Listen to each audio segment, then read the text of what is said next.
now entered the space of the most entertaining, most hilarious podcast on Friday nights. You got AP, Pac G, and GMS. 3G's family, lock in. Let's go. 3G's, 3G's, 3G's, we the 3G's, 3G's, 3G's, we the 3G's, 3G's, 3G's, we the 3G's, 3G's, 3G's. This is the shit they've been asking for. 3G's, you have to know. Pour up a drink and pass the dro. Friday night's a classic show. Once a week we at your door. Guaranteed laughs for show. If you hatin', just watch the glow. Pay attention and watch the flow. AP the captain, he's steering the ship. A book in his hand, a gun on his hip. Packy say solid titanium bricks, vibranium shit. No phasing the kid. GMS on point, he ain't about to miss. Smoke in the air with knowledge and sense. Triple G's, where we at in this bitch? Triple G's, yeah, we at it again. 3G's, 3G's, 3G's, we the 3G's, 3G's, 3G's, we the 3G's. 3G's, 3G's, we the 3G's, 3G's, 3G's, 3G's, 3G's, 3G's, we the 3G's, 3G's, 3G's, we the 3G's, 3G's, 3G's, we the 3G's, 3G's, 3G's.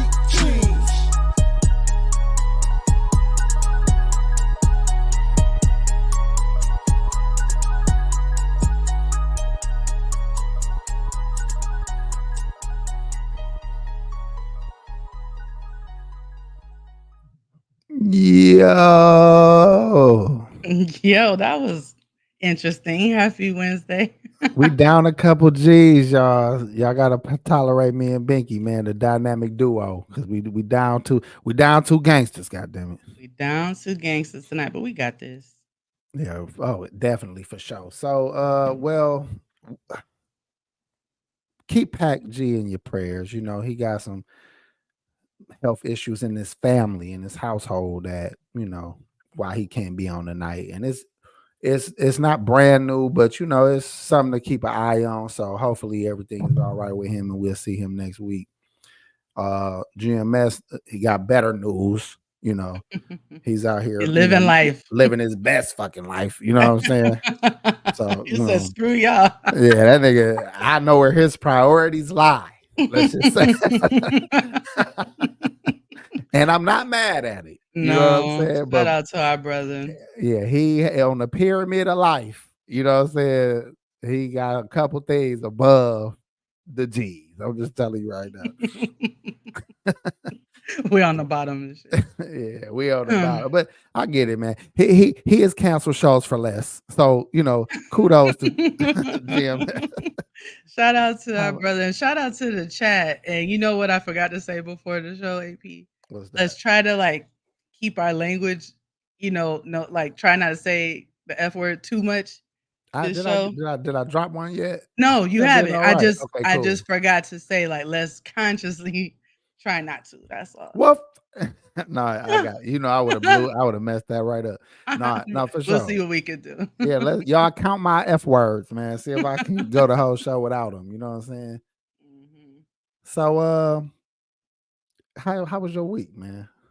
My week was good. I mean, for me these days, work is just everything. The channel is everything too, but work is everything. So it's been kind of busy, but we wrapping up this project I'm working on, so I'm not too stressed. It was pretty good. I finally got back in the gym, so I'm trying to be consistent with that once again. So, cool. But I didn't have anything really crazy go on.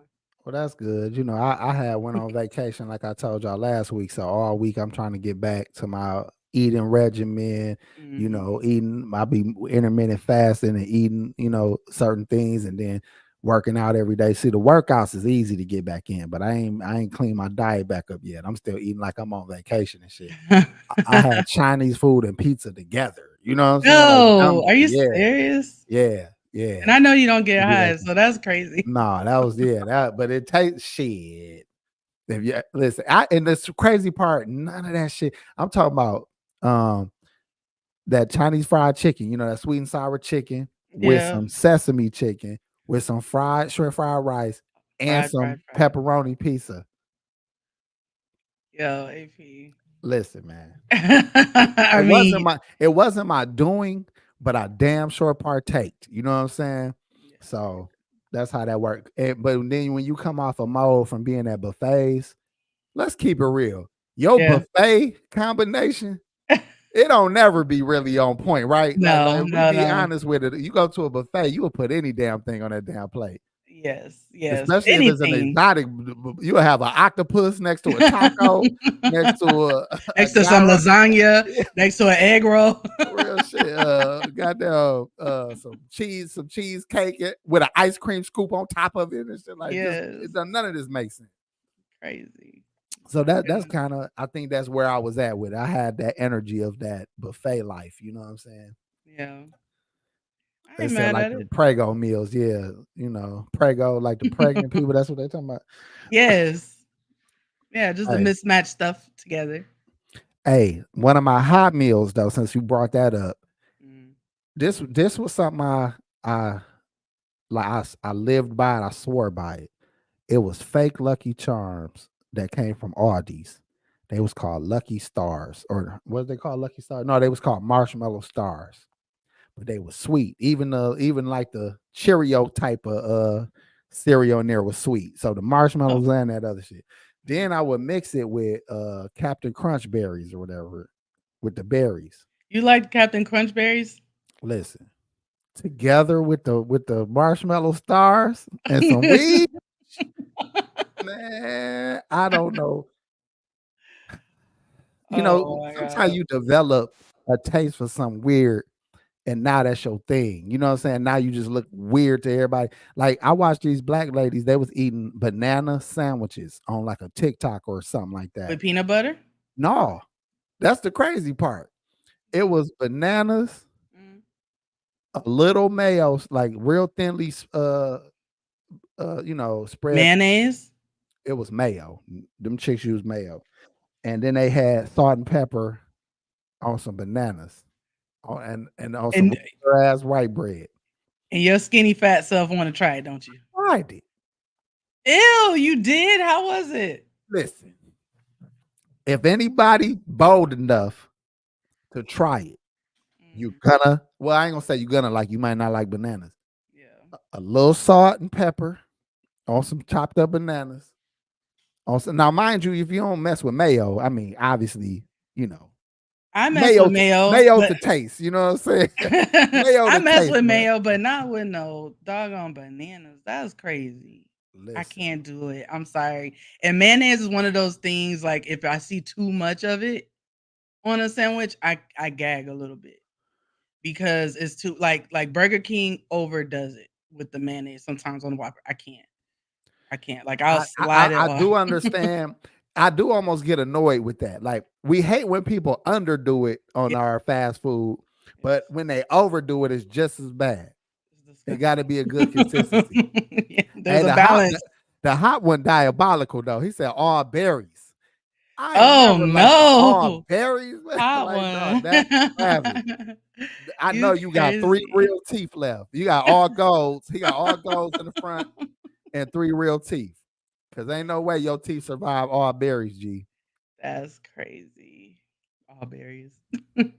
Shout out to Lamar for the $5. He said, "What up? Hey Binky, what other platforms can I follow your beautiful self at?" Oh, well, thank you for complimenting the host, man. She needs more of that, man.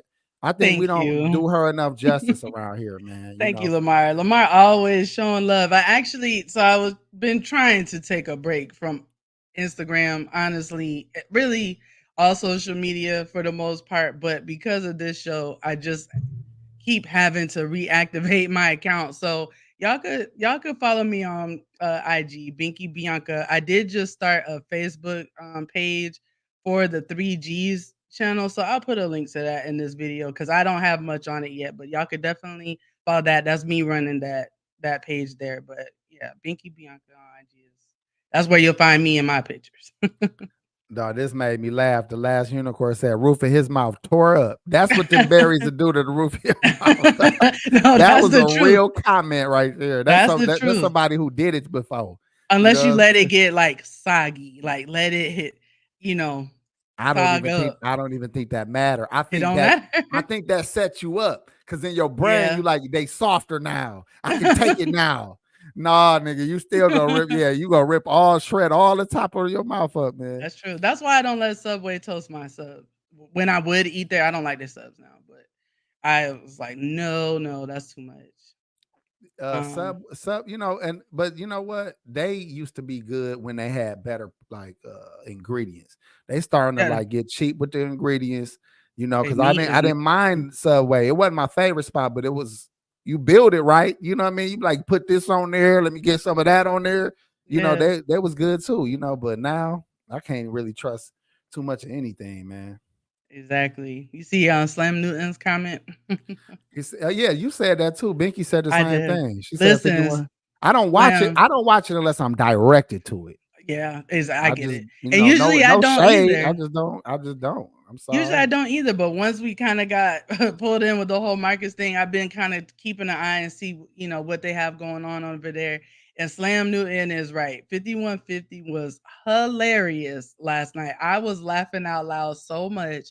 Essentially, I believe there was like a shroom tea or something that someone brought over to the Coin Academy. And so And like they got the tripping on all it. of them were tripping. They were having a good time. I mean, it was really nice, honestly, to see Corey like smile and laugh, not be like upset about anything. He literally was just having a freaking ball last night on the show. He was having so much fun. And even like Kraig was having fun too. Like Kraig was there was a female like guest that was there along with a male guest that was there, but the female guest was roasting the hell out of Kraig, and he didn't turn into like a goof about it. Like he was just rolling with it. He was having fun with it. He didn't get in his feelings in his chest. They was roasting his pants like all of them was roasting his pants and laughing at him. So they just had a really good time. I'm like, that looks fun. I wanted some of that tea. I'll be honest. I'm like, I might have to get some. So that was a great commercial. Their breath was all smelling like booty after that tea. But you know what? That is good, and I think that's why people keep always saying how the good years and the 5150 used to be this and all that. Yeah. It's because it used to be more fun, and it got Yeah. real like weird for a while, It and I did. that's what made me leave because it was just getting to be like a therapy session for homie. Like he just was bright, spending his whole damn time complaining. I was like, this shit ain't what I wasn't Yeah. getting no value from it no more. But again, I don't care who watch what. I ain't never had no problem with the show. I just, I got so Yeah. much other things on my deck that's the last thing I'm thinking about. I get it. But I definitely did want to shout that out because I really enjoyed that show. It was a lot of Everybody fun. agree though. I might double back to that one while I'm at the gym or something. Yeah, it was a fun one. I've been on this other kick. I've been watching like financial channels. I've been watching crime channels where people get arrested and shit.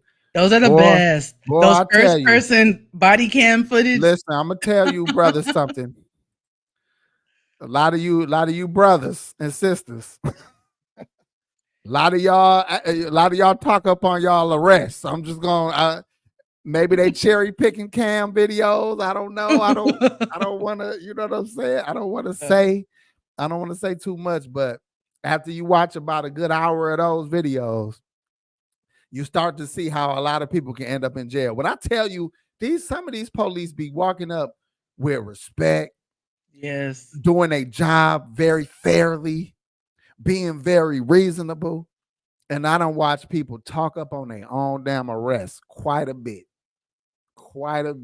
Yeah, So yeah, because they that's was some gonna let you interesting go. Like all content. you had to do was cooperate, all that kind of stuff. Those people, yeah, they be making me angry too watching it. I'm like, I could not do this job. So I do have a respect for those that do that job. It is not easy to be a police officer for sure. That's what's up, man. A lot of y'all watched 5150 last night, man. I might have to really go watch this shit. Yeah. Yeah, it's just something fun to laugh at. Like it's fun to watch people have a good time. You know what I'm saying? Like That's it. That's the key thing that's right what it there. was. And you could tell it was genuine. They were kicking it and just, chilling. And So nobody hates these people. But when you love, it's like watching a show that you done got fully invested in. Like I'm talking about like a series or something. Like snowfall. snowfall. Jinx. What did you do? I don't even know what to say after Jinx. But listen, snowfall. When you are fully invested into it, you like, man, I love this show. I can't wait. And then you see the writing just take a terrible dump, and you like, this shit is horrible. Now you damn near, you almost do hate it, but it's not true hate. It's almost it's disappointment. Yeah. So that's what a lot of times some of our commentary about 5150 sound like hate, but it's disappointment. Yeah, that's it. Disappointment. But that's why I wanted to make sure I said, because, people accuse us of like, we only talk about negative stuff. So I just wanted to shout them out for having like that a never dope been show. true any fucking way. We always say we say what's good. It just ain't been enough to say lately. You know what I'm saying? That is very true. But you know what else I was watching at the gym that had me tripping? I was watching the Special Olympics. There is some kind of sport where it be 3 dudes on each side. It almost look like a small tennis court size court with no net in the middle, but they got like soccer goals on each side. Now I don't know what the game is called. I don't know what this game is called. Uh-huh. But they basically on their hands and knees with blindfolds on, and they throwing the ball, rolling it almost to try to get it into the net behind them. I wish we down to research this just to show like what we talking about. And apparently this is some kind of blind soccer dodgeball combination kind of game. I don't know what it's called. Okay. You got me intrigued. Yeah. So I'm watching this like, okay, and it looked like they reading Braille off the ground to know where they at. Okay, so it's real interesting. Okay, so then I watch the wheelchair basketball. Yeah, they get rough, don't they? They was flipping over in the chair, like whole tumbles, wheels up in the air, coming back around like these ones going. But this this kind of pissed me off though. I ain't gonna lie. What? Dude was rolling. He had the ball in his lap. He just rolling. He just faking niggas out with these little spin moves with the wheels. And then he took the ball, bounced it once, put it back in his lap. Like, I'm like, why the bounce? Like, why the bounce? Maybe he felt the bounce was essential. If all that bullshit wasn't traveling already, you know what I'm saying? All that, all that. Oh my God. Yeah, what would be do they have traveling in that? Seriously? Better not. They better not. You need to take more than 2 steps to travel. You know, these niggas ain't taking no steps. You know what I'm saying? So why the dribble? Why stop what you doing? Because maybe that's part of the rule. Maybe that's to keep from every so many minutes you got to bounce that mug. You know what? It might be. Yeah. Thank you for giving them some grace. I don't know, but I want to find out because now I'm like, okay, they having this game. You know, they being aggressive and shout out to them. You know, I would love to continue to be active if I had an issue like that. Yes. Then I look at the sideline. All the coaches was in wheelchairs, and I'm like, okay, I get it. You know what I'm saying?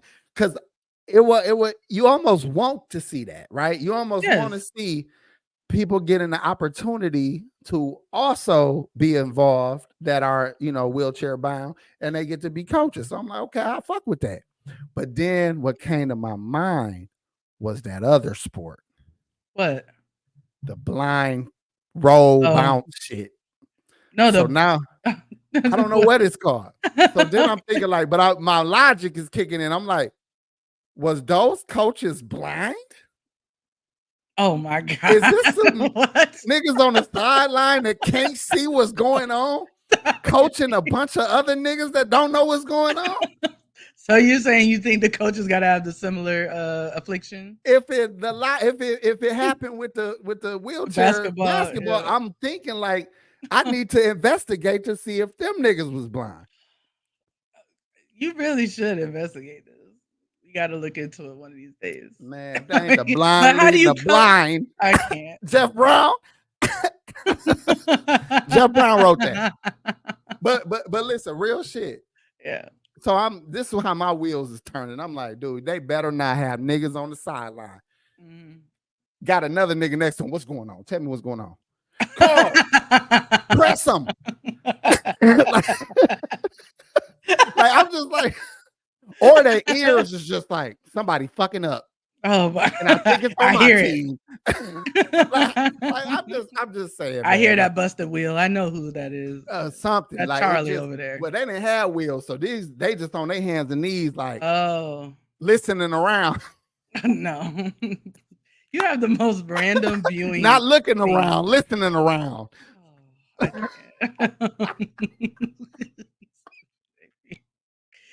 Blind niggas listening around.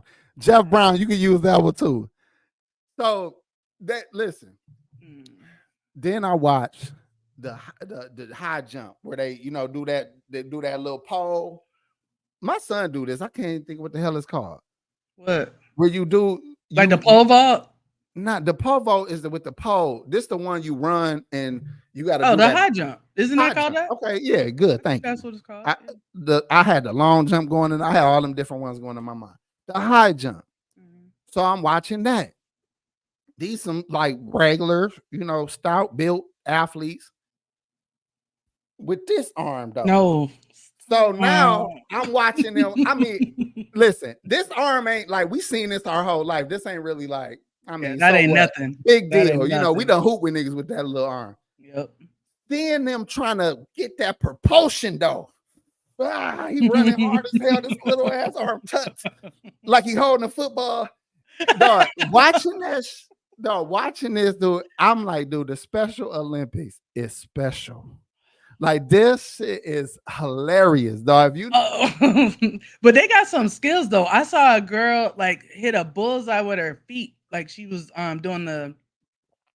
What is that? The cross. What is it? Bow and arrow. Archery. Thank you. And she used her feet, and she hit a bullseye like first one. I didn't want to see any more. I was watching. She's on like 17 or something. Like that. I was watching the show last night where they had an acrobat doing it, bending her back over. She was on a handstand, bent her back over, and did the archery shit with her feet. But that was a regular body chick. You know what I'm saying? But that's still impressive. It's very impressive. But it just show you when there's a will, there's a way. Yeah. You know what I'm saying?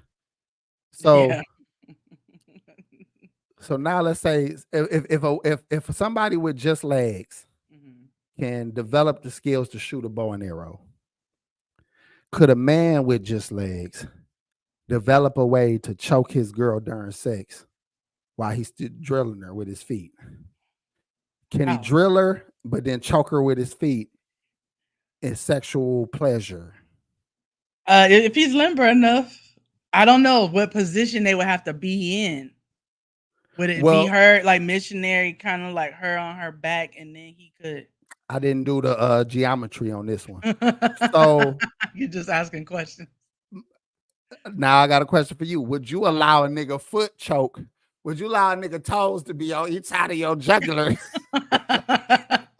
Listen, I'm down for a lot of things. But I don't know if I want toes on my jugular. Big toe and long toe to be on your jugular, right? Like, yeah, bitch. Yeah. Take that tape. I don't know. I'm not answering this question. No. I don't know. And his coach got legs too. His coach like clapping with his feet, like, yeah, get it. Wait a minute, he got a coach. He gotta have a coach. Everybody got a coach with their own element. I didn't know this was an Olympic. It probably should be. Fuck it. No, the choking event got a gold medal in a choking event. No, I've left that alone. No voyeurism. Please don't watch me. You silly. Anyway, let's talk about some stuff. So, you ready? You got your breath? Yeah. Let's get into the show because I was just anyways, don't worry about me. What? You want to talk more about the Special Olympics? No, I think I covered it all. I can't even think of more shit. It was just interesting, and I'm probably saying shit I shouldn't make fun of. So let's just move on. Okay, let's move on. So, over the weekend, there was a glitch at Chase Bank, and it wasn't. I don't know that it was necessarily like a true glitch, but essentially, what was happening was like you know how when you deposit checks, whether you do it on your phone. Well, I know you're like old school. You ain't doing nothing on your phone, but you can deposit checks on your phone, or you can go to the ATM, right, and deposit checks. Normally, when you do that, they place a hold on the funds, like they'll let you get this amount, the first day, and then so on, stair step it maybe for a couple days.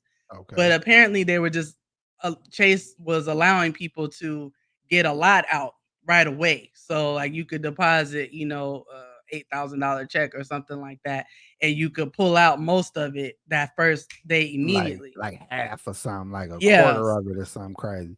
yeah. So a lot of people were actually writing checks with crazy amounts or whatever and deposit them in their accounts. And so now Chase is going after those people, and it was going all around like TikTok and everything. People were like, "Hey, hey, go do this," and some idiots actually were going to do it as if they wouldn't get caught. So now people are facing some check fraud charges and all kind of stuff. So what do you think? Like, do you think we're ever gonna stop scamming? No. Even I when it seems so listen, obvious you would get caught with listen. something? When the PPP loans was going on, I had people that I knew that was 100% aware that they may do a couple years of jail time, and they said, "I don't give a fuck." Mm, They had it, and they had a mastermind scheme mhm, to get that money, to buy assets with it, to do this with it, to do that with it, do their time, mhm. and come out with the things that they secured with the little bread that they took. Really? So they was That just was like, their thought it process. was worth it if they were to get caught. Correct. Mm, You had other ones saying they was just putting it all on the line for 20 G's. That was enough to just say, I ain't never had $20,000 at one time in my life. You know what I'm saying? mm, And people be willing to do some detrimental things for that quick dollar. Now, I took out a loan of school back in the day that was predatory almost. I didn't need it. It was like 10 G's. I was like, I didn't need that shit. But they was offering it. yeah. You think I was like, shit, let me get that little, you know what I'm saying? So, and that was some years, a Yeah. long time. I'm in my early 20s and But got all that's these not fraud. kids. That's what school loans are for because they're not just for tuition. They're for housing, they're for But groceries, you they're for didn't gas. need it. And I if it understand, wasn't but for, it's not that's the fraud. I'm same thing just with the saying. PPP loans. They're loans that you're supposed to pay back. But because you offering it to people and you making it accessible, and that was the comparison. They Mhm. making these high, dollar amount loans accessible to people that don't got money and ain't got no financial literacy either. And you think they're not gonna just fuck it, you know what I'm saying? And damn, got one off.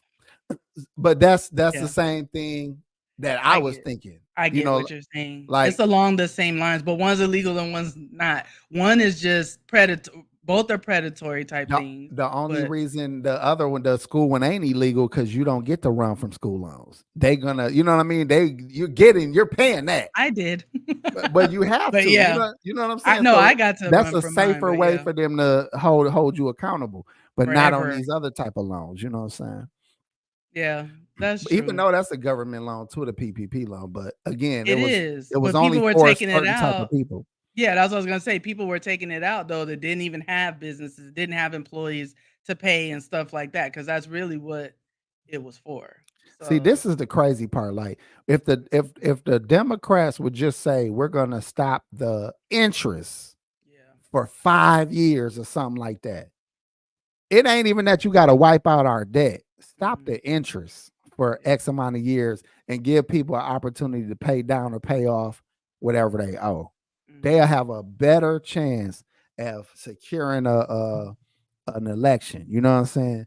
But that yeah, ain't what they doing. That ain't what they been doing. But that was some things that they were talking about getting in office before.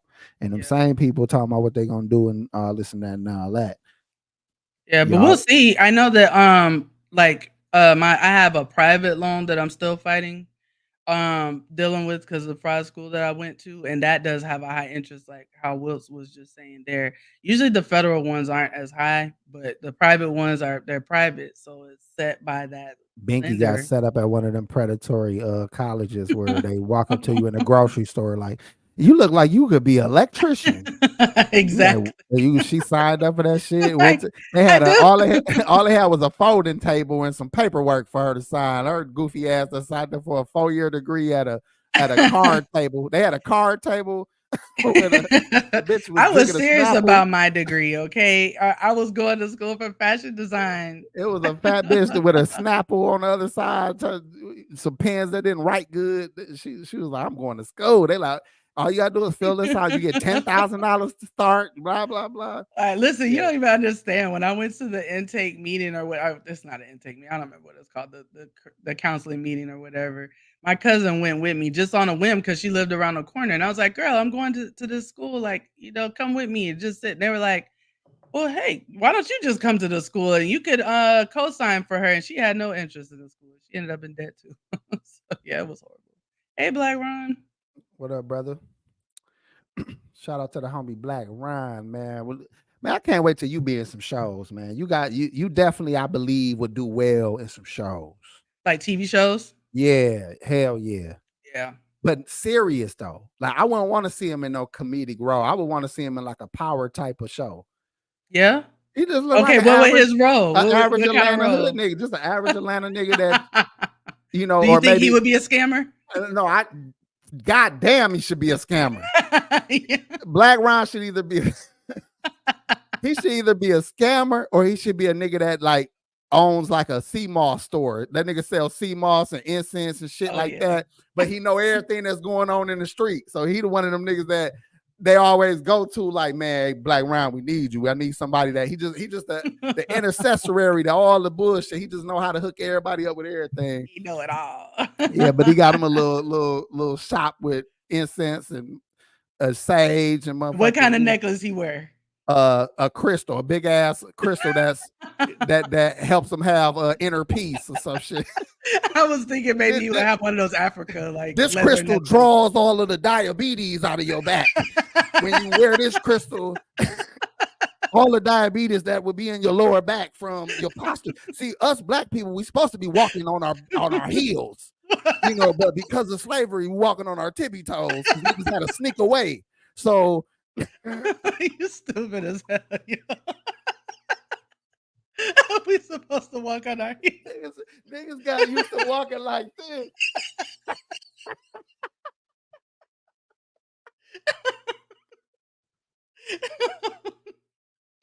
Niggas got used to tiptoeing. What's wrong with you? You got my eyes water. I can't even see. You stupid. Why you got them walking like a cartoon criminal? and Like shit? I Spy and shit. Yeah.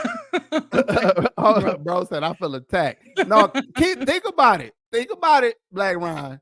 Well, he said he's like that in real life. I think That's what I'm saying. Like, bro, first of all, I do think you're a very funny person. Yeah. But why I think that people do better when they play them serious roles. Because comedians, one good thing about a comedian that you should be able to do, because you gotta get into character to tell jokes. A lot of comedians be real good at doing characters, period. Because they so used to getting in the character to get their joke off. Yep. Seeing him in one of them shows, whether it's BMF or anything like that, the homie at the incense shop. What would that store be called? Like even a CBD store, you know what I'm saying? That just got all this extra herbal shit. A herbal store. Yeah. Throw a little picture of Dr. Sabi behind you and shit. Have a bunch of little pieces of grass that don't nobody know what the fuck it is, and you just labeled it whatever you got the grass out your own backyard, but you done laid it. You gonna have books on how to take care of your locks. You're gonna have a loctician in the back. Boot wheat. That's boot wheat right there. And this is oh my god. This is all alkaline. Yeah, this Himalaya. This some Kagan water. Everything alkaline in that motherfucker. Let me put I voted sticker on your forehead. This is gonna pull out all of the membranes out of the wicked evil white man thoughts out of your head. I'm gonna put a I vote sticker on your forehead. Oh my God. Anyway. Pull the sickle cell out your body. Sickle cell trait. This is now if you got full blown sickle cell, I got something else for you. Come in the back. Take a gold bath. This is a gold bath of this African urine from a rhino. Oh no. I need Oh you my to God. soak. An albino rhino. Damn. No, he got a whole albino arm in that motherfucker. He's stirring that bitch up. It's just a cut off albino arm floating around that bitch. God. That's scary. Oh my God, they do be attacked. They was doing that in the Congo. They was they got like missionaries hiding them niggas. Yeah. Hey, shout out to K. What's that? Cherie? I believe so. K. Cherie. For the $5, man. We appreciate that blessing. Hey G's, fairly new to the channel, but you've became a fave. Salute 414. Oh, okay. That's what's up from 313. Hey, shout out That's to you. what's up, man. Midwest in the motherfucking building. Damn, I'll keep cussing, man. That's only 2 F words. Yeah, I think we might be all right. I normally be 30 in by now. I know. So you're doing good. Thank you, brother. Keep us on track. That's why I was like, let me tell him before because I forgot to tell him. It's all good. Shout out to Zen Master for this little good ass joke right here. He said Blaq Ron was the first nigga to put paprika in crack. This one. Hey, he was like, "Oh, Sister Act, like, hey, you mind if we spice this up a bit? You mind if we, what did they say? Take your robes off, whatever. If you wanna be somebody. If you wanna go somewhere. You mind if we spice this up a bit? And that boy was like, feet was white as snow. He was like, please. And Mary had a little lamb. Where should it go? Yeah. Nigga, rap used to be whack as fuck. Oh my God. That's one point that young cats really got, dog. Rap used to be fucking whack. But it was about the party vibe. Like the vibe of the song made it better. It wasn't necessarily about lyrics. Even now, the lyrics always don't matter. Sometimes just the vibe of the song. I feel like we respected our one-hit wonders more back then too. Like we didn't care about them. No, we can't let this nigga. Hey, sorry, Blaq Ron, but you should have never said hi, nigga. These niggas is coming. Pause. This nigga the great was saying, this is genuine elephant ear wax, very high in protein and rich in nutrients. Like that's how serious these niggas be when they. That's what them niggas was drinking on 5150. They had that damn mushroom juice, right? I guarantee you, dog. That came from one of them kind of stores, man. Get on me, G. Pause. But listen, bro. I'm with the shits. Pause. I don't like to say nothing no more. You can't say shit. Dame Dash done fucked the world up. I can't say a goddamn word. But you know what I'm trying to say, bro. Shout out to OG Mont. Thank you. You always showing love for the Cash App. I appreciate that, brother. Facts. What the? Oh, damn. I'm man. All right. No F words for the rest of the show. What else you got? Let's move on. Shout out to Blaq Ron. Y'all support the brother if you come to your town. Definitely, I've seen him twice in Milwaukee. Funny at least once.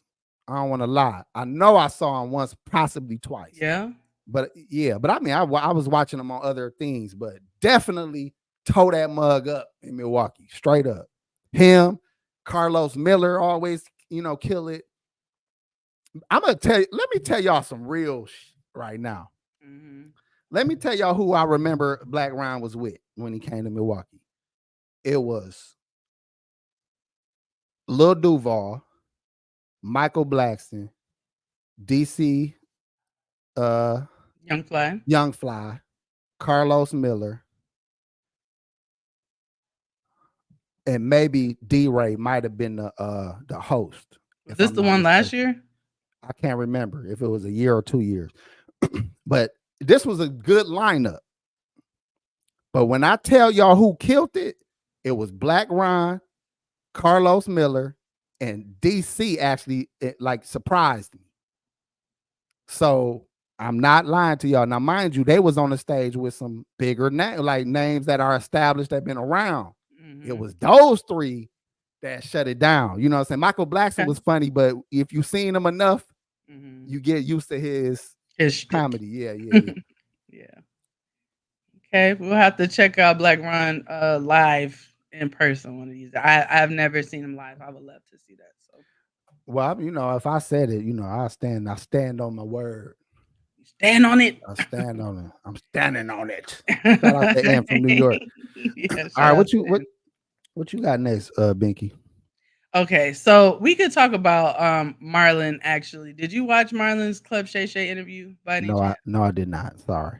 Okay, it's okay. It literally just came out today, so I wasn't sure if you're gonna watch it, but it was a pretty good interview. I liked watching it because it was nice to see him get his flowers and go on a platform where he was welcome. And I could tell that like certain things he was saying, he was building up, talking about like knowing your worth and stuff like that. So he actually told a story. I got my notes over here. So he was telling the story about like the Scary Movie franchise and how Scary Movie, they actually came up with that. Him and Sean came up with Scary Movie. And when it came time for them to do Scary Movie 3, the studio was trying to underpay them for it. And then they stole the idea and Hold on, Binky. Louis Gossip Jr. from JD's Revenge think that I won't think that I'm waving a white flag. Oh my God. This nigga look like Kadeem Hardison on Different Worlds. No, what was the shit when he was the vampire? Oh my God. I see him. Why am I not? Why the fuck I can't think of it either? Damn, dog. You lucky boy. Oh, you lucky boy. I'm drawing the He blank wasn't on in you right Vampire now. in Brooklyn, right? That's what it was. That's what it was, that, right? A ghoul. This nigga look like a ghoul. Thank you, man. I done froze up now. He can cook me now because I done fucking look. He had to help me. Damn. He had to help you roast this him. roasting 101. You can't choke, nigga. This is like a battle rap. Once you choke, it's over, nigga. I'm finna go throw up on my mom's spaghetti on my hoodie right now, nigga. At least you didn't snap your fingers. Once you start snapping your fingers, you really trying to recall something. Nigga, let me land. Nah. Anyways, nigga. I don't fold, brother. What was we talking about? I'm sorry. Okay. Marlon Wayans. Boom, boom, boom. Club Shay. Continue. I apologize. That's all good.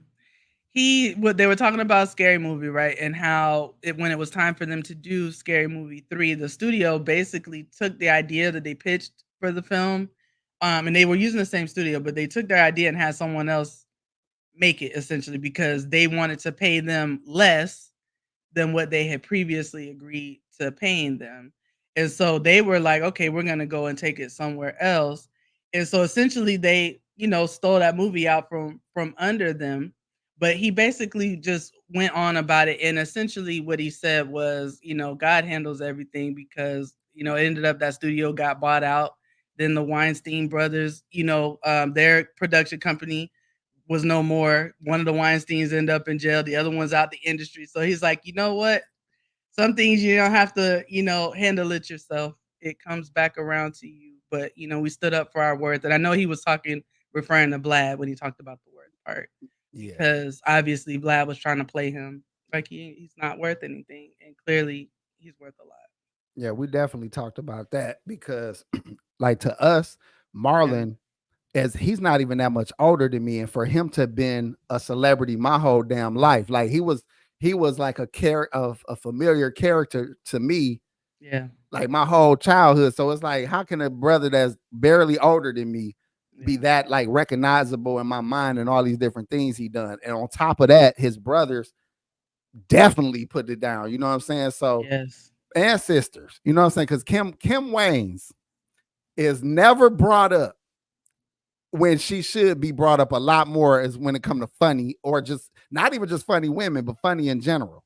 Kim Wayans is a problem on anything she was doing. Dude, she used to be on that show In the House with LL Cool J. Yes, I used to love that show. That shit. She was the only funny, she was like the comedy relief of that whole show. Yeah. Killing it. On Low Down Dirty Shame, she got on In Living Color, her Miss Bonita. Sketches, all her sketches was fire, dog. Yeah, even Grace Jones. Yeah, Grace Jones. Her Grace Jones was amazing. Really, You like anything alligator she did. Harvey? Yeah, I What used to about I'm gonna get you, sucker? Her singing on the. She had a small part. When the sun go marching, will you be there with me? Dog, she was clowning. Dog. She always clown, dog. I'm telling you, like Yeah, she do not get enough respect, bro. don't. And the whole family in general, man. Like Keenan did his thing. Damon did his thing. Like they got too much work. And I think you was calling them a dynasty and calling them like that's Black American, like royalty. You know Royalty. what I'm saying? For sure. Mhm. The They Wayans are. family, the Jackson family. Like there's certain Yes. things that you just cannot take away of all the things that like even me bringing up the Jackson family is a good comparison because you hitting them with different angles. You hitting them with the group shit. You hitting them solo. You got the daughters involved. You got a strong family that stayed together throughout this whole Hollywood experience. Yeah. So And you that know what? and Staying the together kids. and the kid. Damon Yeah, Jr. Damon and all Jr. them, like and they got another dude from the Malibu.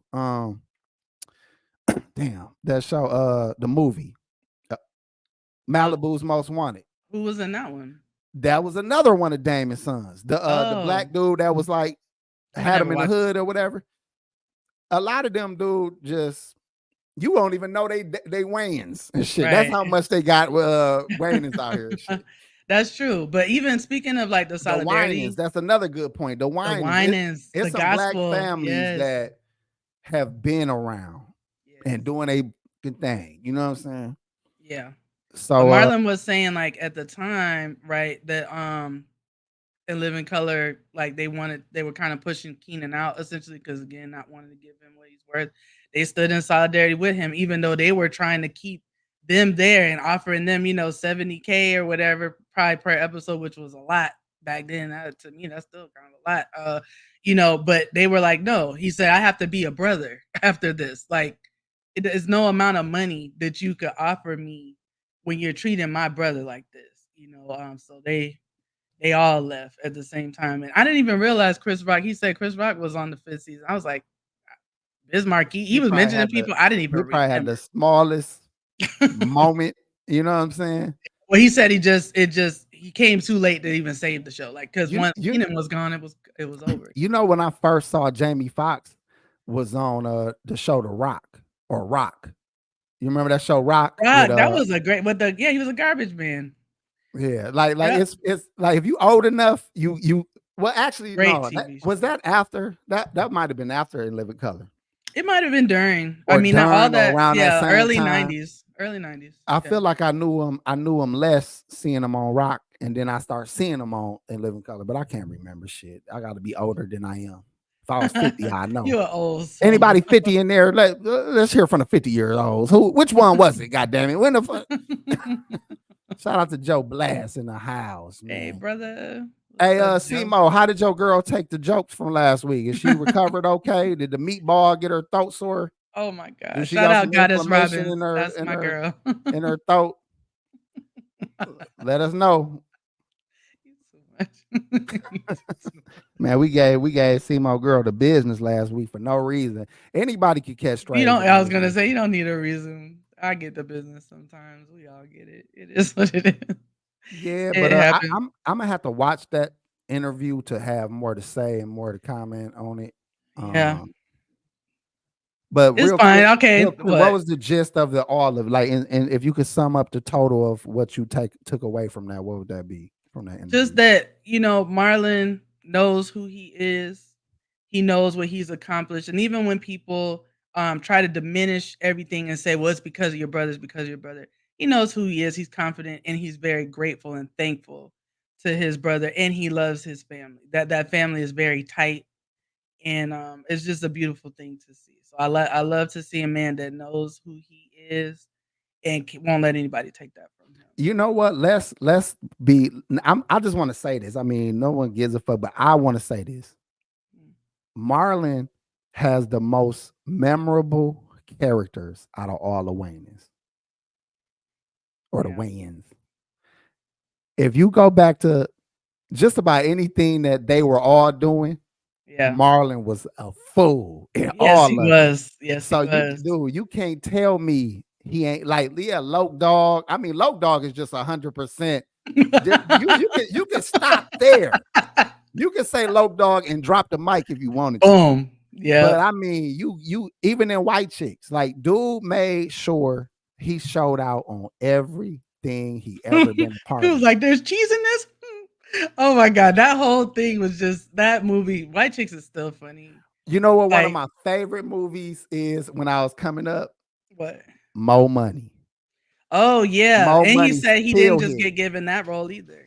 So He probably had to work for it, but he killed it. Mo Money is one of them movies that you could watch still, and it didn't take nothing. It didn't dim at all. It's still good. Every time I sit down and watch it, I done seen it too many times, but I can still enjoy it. You know what I'm saying? So yeah, Marlon is really he's is. stamped. He's the one that kept the name alive. Yes, like damn near for real. because he's our generation almost. He's older than us, but he's like in our realm. You know what I'm saying? So absolutely, He kept that family afloat. At least name ringing bells. You know.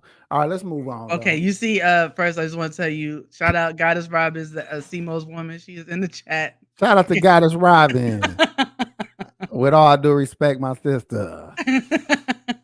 See, you found the skinniest avatar bitch you could find. She was like, let me get a bad bitch on my avatar, a little cartoon, little Chung Lee looking bitch. Why don't you get an avatar that look like you, like Fred Hampton, Malcolm and the others? You need to leave my boo alone. I ain't never seen Goddess Robin. She might be gorgeous. Yes, I know she is. I know a beautiful. I know a beautiful soul. I am fine. Ask Simo. I believe you, girl. Anyway, so did you end up watching that movie Deliverance? Yeah, I watched it up until Deliverance. I watched it up until when the boy choked out the grandma. And I was done. I was trying to engage and like really take in what was going on because so many people was like sharing it on social media and whatnot. I got to when the boy choked out the grandma, and I was like, yeah, I'm probably find something else to do. Do you normally watch horror movies? Yes, but to me, a horror movie, I don't want the I need some ancient horror in it. You know what I'm saying? Like if you're gonna use an old spirit, I need them to find an old book, or I need them to go Unleash to the curse. or they need to go to Blaq Ron store to get a bat wing that holds the the spirit at bay. You know, I need a Blaq Ron character in there that they gotta go talk to, and he explains to them how to get rid of the evil spirits. You know what I'm saying? Like without that, it wasn't. They try to go the Christian route, and then I was like, no, I need old voodoo. I need some old, in the jungle shit. You know what I'm saying? Oh, so that would be dope. The hyenas need to attack. When a baby lion kills his daddy in front of his uncle, it's the hyena. This nigga told a Lion King story on motherfucking air. Hey, listen, shout out to Blaq Ron. When a little pig and a muskrat finds you in the forest and becomes your best friend until you get big enough to beat your uncle ass. Like, nigga, that's Lion King. When a boy lives in a jungle with a bear and this nigga just keep going in the goddamn Disney. This nigga done went through his whole Disney repertoire. I can't. Shout out Blaq Ron, okay? Don't let AP do you like this. No, but for real. Now listen, if y'all saw Deliverance or whatever the fuck it was called, the Deliverance. Tell the truth. Wouldn't y'all have rather seen this girl who having problems with an evil spirit have to reach out to Blaq Ron and his store You know what I'm saying? God damn it. Y'all set me up. This is a goddamn setup. I've been set up. What was that shit you Yama, had yama, said, cuz? yama, yama, yama, yama. What was that shit you had said, cuz? Oh, I hope he don't look like dude off of Police Academy. Oh, see, I can't stand. See, this is what happened when you let one light skinned nigga come to the cookout to the birthday party in the middle of the summer. See, y'all let them niggas on 2-6. Y'all let AP kick it with y'all 3 summers in a row, and now he out here talking tough. No, he got to put sunscreen on to come outside. Take that wig off, nigga. Nigga look like he come from a long line of mechanics. Goddamn me. This nigga gonna take his wig off and scratch his head and set it back down. Nigga, I know that shit ain't your head. Now you got the whites on the side like you a good daddy. If you don't get your young old nigga. Hey, he got one of them old stocking caps up under there too. You know, bitches used to have them. What they used to sell in the little egg at Walgreens and shit. Little old stocking, the shit that you rob banks with. You telling your age now, nigga. You telling your age now. You good church seat sniffing ass boy. Are you telling on yourself now? No, this ain't Raymond. This nigga was robbing corner stores. Hell no, this ain't Raymond. This ain't me. That's all right. I'm gonna go get my other gun and I'm coming back and killing everybody. Shoot all you niggas. Hey man, shout out to the homie Blaq Ron. Hey man, I heard what you were saying about Deliverance though. Like, can we be honest? Let's talk. Let's talk. Okay, black people, we do a whole lot of things really well. But what we don't do well is horror movies.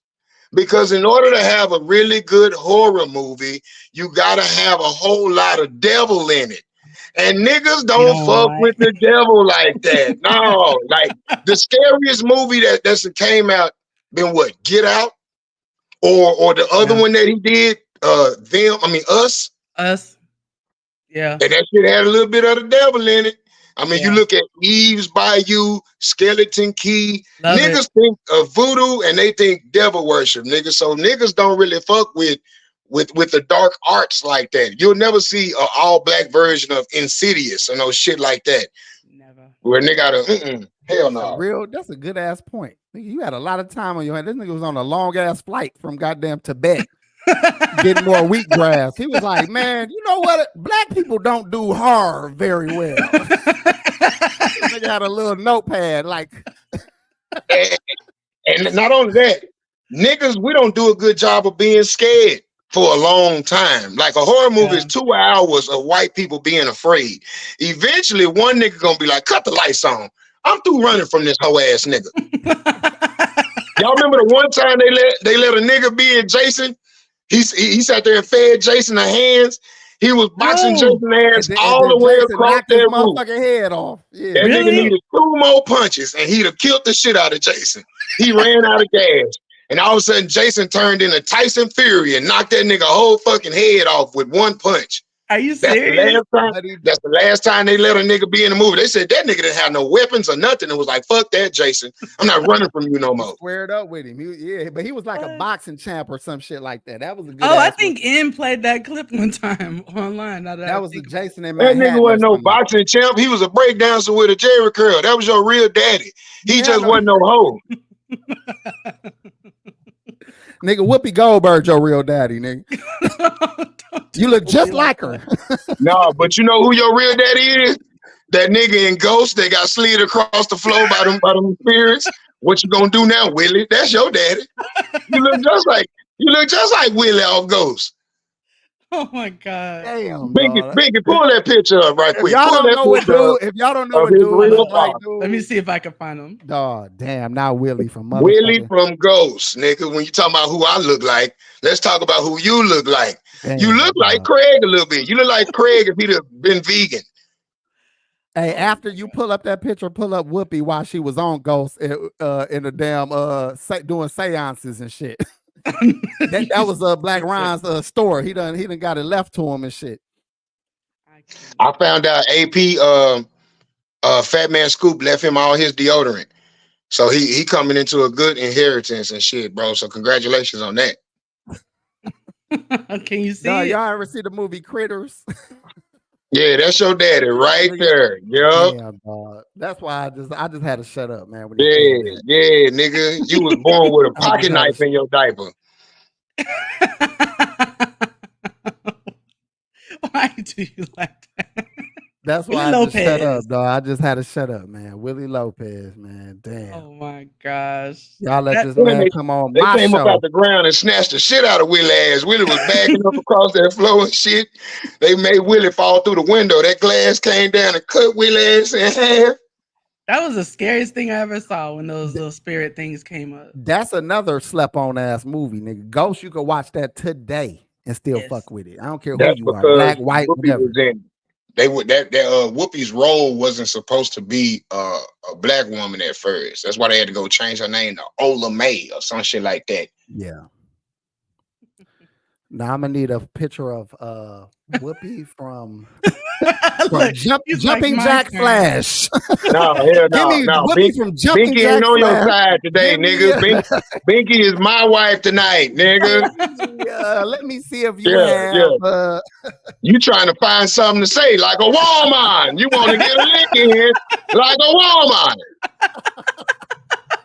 Blaq Ron keep it 1,000. Yeah, you definitely keep it 1,000. Hold That on. nigga said, don't twist my new growth. I want them to think that I'm really down. Meanwhile, you can't get before haircuts a year because you trying to save your hairline. It said leave at least 2 inches of new growth. I'm trying to fuck them up this summer.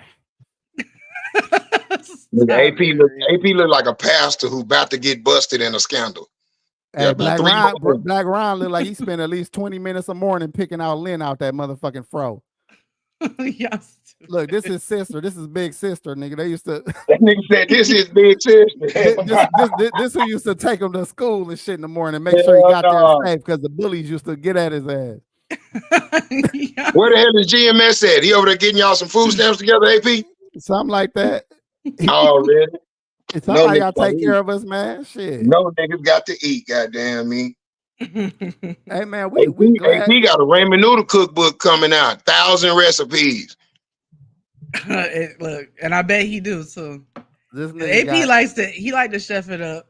No, it's not chefing it up if all your ingredients cost $19. That's making something to eat. This nigga got Steamall cereal coming to a grocery store, a black-owned grocery store near you, nigga. Get your Steamall AP cereal. got an air fryer with 2 drawers on it. I can't with y'all. This nigga, you get a free Anunnaki book. You get a free book on Anunnaki. The book called Death to the White Man and Other Poems. You get a bongo and a book of haikus that I wrote on the plane. It come with some white sage and a long pair of socks. Oh my god! This nigga got dashikis with basketball numbers on it and shit. Like that's Shaq's dashiki. This is Speaking of dashiki, that was Marlon Wayans' best role. What? Yeah, and don't be a menace to South Central while drinking your juice in the hood. That was Sean fucking with dashiki though. Sean was fucking with dashiki, but Marlon played the role of whom? Loke dog. Yeah. Yes. So you just saying he's just saying his best role. Yeah, I'm just talking about out of his body work. Oh, and another slept on Marlon Wayans movie, The Sixth Man, with him and Kadeem Hardison. Yes. Slept on. Yeah. I like how you threw that in there. Your first acting role job. I forgot you did. Dad and White Man Can't Jump and shit. Like, nigga, you want to go to the cinema? I forgot you called me Dwayne Wayne earlier, ugly ass boy. I forgot that. I loved your ass. You look just like homie and shit. Oh, but you know what? You right. And let me ask you something, man. That's who you really look like, low key, AP. Who? You look like that nigga on Cosby Show that was going with Vanessa. Vanessa had a light skinned boyfriend. Yeah, remember when they had the nigga that used to always be in the sweaters and shit, had the pink little box on the top with the little, that's who you look like. That's who you look like. The nigga that was working at the grocery store? No, not him. You know who Sally Richardson is? No, he was a little wimpy kid. Like when he was DeAndre younger. Whitfield. That's Yeah, that nigga DeAndre name. Whitfield. If you hold on, let me look him up. If I show him all to the you, niggas you'll know him. all the niggas that's older than me know. Yeah, DeAndre you look like DeAndre Whitfield, cuz. You already killed me with homie from the Ghost though. You got a easy face. Oh, look like a lot of people ass nigga.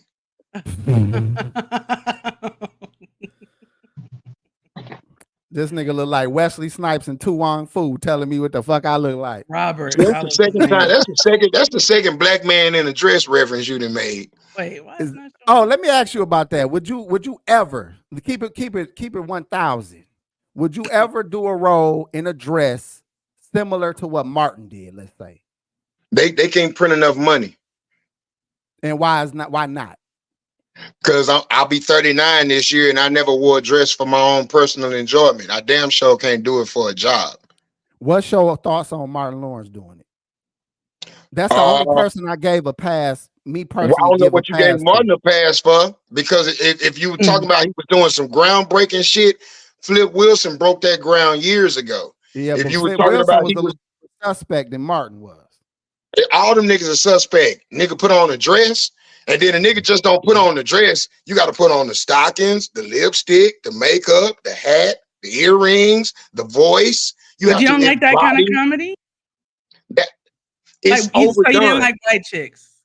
So from a comedic perspective, it's overdone, and it's black people trying to do white people comedy. White comics always do that gay shit for a laugh because their manhood has never been played with. It was black men who was chained to the ground and forcibly raped in front of their whole fucking family. It was black men that was put on breeding farms. It was black men that was the original title of motherfucker. So our manhood and our masculinity has always been something to be trifled with by the people who were in power over us. So how are we going to regain our own power and then trifle with our own manhood? Especially in today's time when masculinity is being threatened on every hand, and a man being a man is called toxic, but a woman being masculine is empowering, or a man being feminine is brave. Now that sounds like fuck shit with a new rapper on it. And I was fortunate enough to be born with my real daddy. I was raised by him. He's still alive today. That nigga gave me his name. So even if for my own convictions, I wouldn't do that shit, the fact that I have to answer to my father make me not want to do that shit. The fact that I got a daughter who I got to answer to about why her father out here being less than a man is why I would never do that shit. I respect what you're saying. I ain't saying I would do it. I just really do feel like when I was growing up watching Martin, it never once like clicked in my head that here's a man portraying a woman. I always saw it as pure funny, pure comedy, and never looked at Martin any like fucked up way behind it. And that's why I was saying I only gave him a pass for that reason, because I never once questioned what I was watching. Now there's people like Damon Wayans who I don't remember seeing in no damn dress, but I seen him act fruity a lot of times. Damon did put a dress on, and then he did act fruity on In Living Color. Yeah, but when he put a dress on, there's no difference. Them shits. When did Damon put a dress on? Damon used to put a dress on in some of his characters on In Living Color, in addition to playing Antoine Merriweather. I mean, he played fruity, but I don't remember him playing the dress. But Martin, like I said, like I never ever watched Martin was like, dog, he on. He also played fruity on Beverly Hills Cop. You right. Don't take these But what about Jamie Foxx? Like, did y'all see Jamie Foxx any kind of way because of Wanda's character? Same thing. See, the reason why when we were kids you didn't see a problem is the same thing they say in the Bible. When I was a child, I thought as a child. I spake as a child. I acted and behaved as a child. But when I became a man, I put away childish things.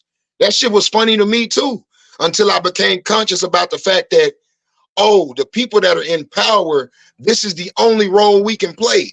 We can only be a criminal or a sissy. We can't be an upstanding. When the last time you seen an upstanding black man with a black wife being respected by his wife and his children on a sitcom or a movie?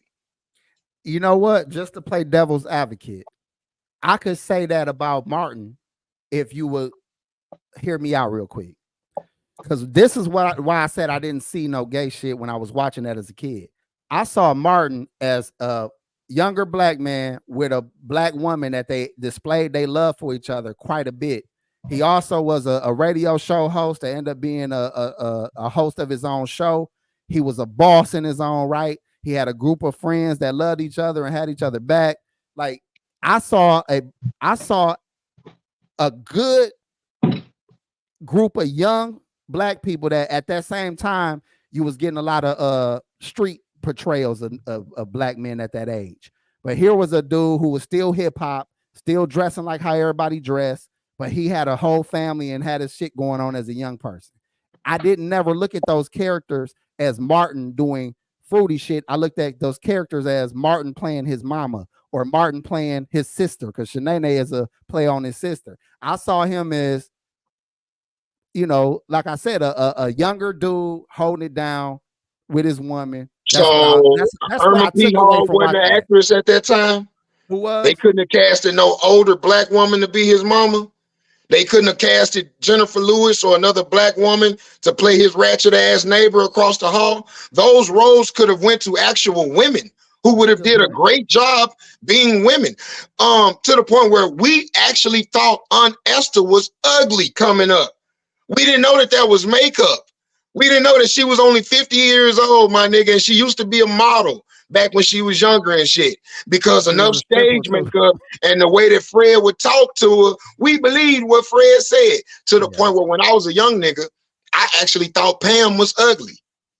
Thanks to Martin. That. Because the way he would roast her, you'd be like, you know what? Man, and you don't want your baby to come out dark skinned. So you had you was probably feeling Gina because you wanted a little light skinned baby. Look at that in the colorism in that. They always talked about how fine Gina was, but never pointed out the fact that Pam had a fatter booty than her. The streets always gave Pam her props. I don't never remember Pam not getting props. It was always a debate. That was always a barbershop debate. Like, which one? And it was always 50-50 in my opinion of what people would say. That's just my opinion. I do remember one episode. You're not wrong about colorism, but in that particular regard, I feel like Pam was getting her props. Okay, so you remember the episode where Pam and Martin was dreaming they was fucking each other? Mm-hmm. And it was like, oh my God, I could never, Pam. But see, that's what but they just hated each other. That was, exactly. This how I took that. Yeah. That was sexual energy that they always showed. That was the best friend of your woman. And y'all damn near doing everything y'all can do to deny the fact that y'all want to fuck. That's what I saw. That happens in real life. Like you be in real life. That shit happens in real life every day. Whoever. But the women, hey, we gotta, as fellas, y'all gotta know that too. If you got a homie and they always roasting your girl and they always, I can't stand him, I can't stand her. Shit. Better watch that nigga. He plotting. Fucking talk. He plotting. She might be plotting. I heard a motherfucker give a nigga a compliment just the other day and then turned around and made a joke about his girl having a fat ass. So niggas be plotting. Damn. It'd be like that, huh? But I mean, you dropped some really good points about the responsibility of black men once you know the fuck shit that was being done and portrayed and in that regard. So I fuck with what you're saying. And I don't fault nobody who don't do better because they don't know better. But once you know better, my nigga, it is our responsibility to do better. I agree. Just like it's your responsibility to start brushing your hair all the way to the front. Because but I know you don't want to lose your hairline. I know I'll be like you waking up with all kind of lint and shit from the goddamn couch and dog hair and motherfucking pit bull slobber and all that shit. Well, first of all, why do you lay down at the same place that the dog lay down at? Why do you look like why do you look like you still lay on the floor with your cousins and them at your grandma's house? Because that's how we like every nigga that sleep on the floor with his cousins. Actually, you know what? Dead ass honest, I've never been able to do that. I've never been able to sleep on the floor. I wake up sick every time. You know why? Because the alkaline on the floor is not aligned with your there's not enough crystals on the ground. And the melanin in your new growth This nigga See, got melanin in 1,000 his years new ago, growth. white people used to sleep on the floor. And see, the floor is designated for white people to sleep only, my brother. See, you have to be a light-skinned man like AP to appreciate laying on the floor. This nigga be busting in the bathroom with his lady, like, why you using that white toothpaste? I bought black toothpaste. We got black soap, black toilet tissue. I don't feel like you respect me as a man. I do have black toothpaste. I know the fuck you do. That's on the counter in your store next to your motherfucking comedy DVDs. Yeah, see, this is actually ground up Himalayan sea salt mixed with spider hair. This nigga made it. Never buy shit that a nigga made. You're gonna have a brain aneurysm fucking with this nigga. A special kind of bacteria or something. No, this is Dr. Sabi's recipe. Nigga, where you get this goddamn notebook from, nigga, that gave you the recipe? Well, Paula Dean was finna put it out, and I stole it from her. Yeah, that sound about right. Hey. That nigga be reparations. Did y'all hear Paula Dean was trying to find niggas to play the role of slaves to work at her house, serving her? That was kind of what got her canceled, right? No, what got her canceled is she said nigga on TV. Did she? Now, is this a conspiracy? No, not on TV. She was on set. She was on set and said the word nigga. Somebody overheard her. That's how her TV show got canceled, and that's why her pants started going on sale. They caught Rachel Ray doing the same thing. She had an interview recently, Paula Dean, where she said she find it hard not to say it because she grew up saying it so much and where she's from. Are you serious? Yeah. Paula Dean said she just can't get the taste of nigga out her mouth. Well, you know it's who else spicy said and delicious. That? You know who else said that? Hulk Hogan said that. Yep. And I ain't fucked with Hulk Hogan ever since. Y'all excuse me, I'm walking through my house. I ain't fucked with Hulk Hogan ever since I heard that shit. Yeah, me neither. Like, are you stupid, AP? Nigga, Hulk Hogan pulled a goddamn Donald Sterling, told his daughter, quit bringing these niggas around. Yes. And that bitch turned around and put out a song with Juicy J. You know what's sad about that statement? You know how many black fathers look their black daughter in the eye and says, would you stop bringing these niggas to my fucking said the exact same words, and that shit hit way different. It hit different though. It hit different though. Goddamn. Well, I know you do. My daughter in Georgia right now, man. And I was like, man, just be safe down there, man. There's some weird ass brothers down there. I ain't say brothers. I damn sure said niggas. Don't say what you said. Leave them niggas alone down there in Atlanta. Yeah. But you didn't warn your daughter about the studs down there in Atlanta. She ain't in Atlanta. She in I forgot the damn town. You didn't tell her about the studs. I should be telling y'all where the fuck she at anyway, but yeah, she where she at, goddamn me. Yeah. He said you ain't tell her about the studs. Hell no, she already damn near stutter down. So I'm like, why you wearing all these goddamn artsy pants and shit? Like, what? Hey, bro, these kids these days, they really making all these kids the same gender. They all wear the same clothes. They all got the same voice. They all into the same shit. They all do the same dances. Like shit that was like would have been. My father would have been like, hey, why y'all over there doing that sis ass dance? It's like the TikTok craze now. Like everybody want to move their hips and shit now. Everybody want to wear tight ass pants with bell bottom flares on the bottom and shit. And the hoodie. All these kids is built up like 12-year-old little boys until the soy and shit take over, and then they look like 30-year-old single mothers. All these kids built up the same. That shit so real because her whole little crew. I thought because they art made like they painters and all these artsy type motherfuckers. So I gave him that. That's what I thought. What I was looking at. But now that I think about it, they all look gender fluid. Like you can't really tell what the fuck they on. Like they'll wear they real fro out. She won't straight her hair like a girl, but she's still girly as hell. But then she dressing with some pants, and it's hard to like see what's going on with her. She got a boyfriend, but it's that look. It's the look that they promote. Yeah.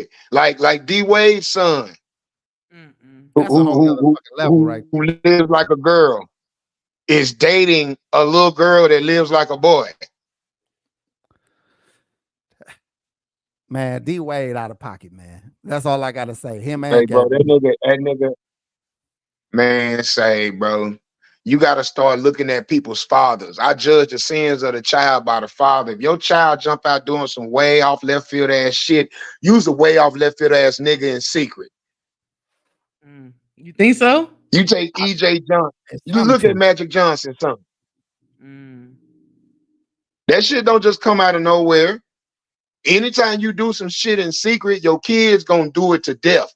Like, look at our parents. They would smoke a little weed in secret and wouldn't say nothing about it. Now look at us. Big chiefing, big blowing it down, purple lips.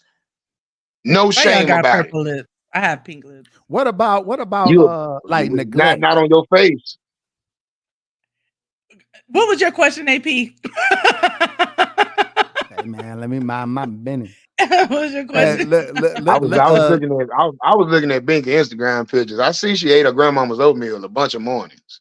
Listen, man. Do you know how she ended up on the show? Her avatar. Being thick like that. Just her avatar. Just her avatar. Like years ago, this was some years back, the avatar popped up. And niggas did what niggas do. Like niggas was like, shit, what is that bitch? You know what I'm saying? Like niggas was on that type of time. And you see how she got that big forehead that made me think that might be 90% her hair. And No. she might.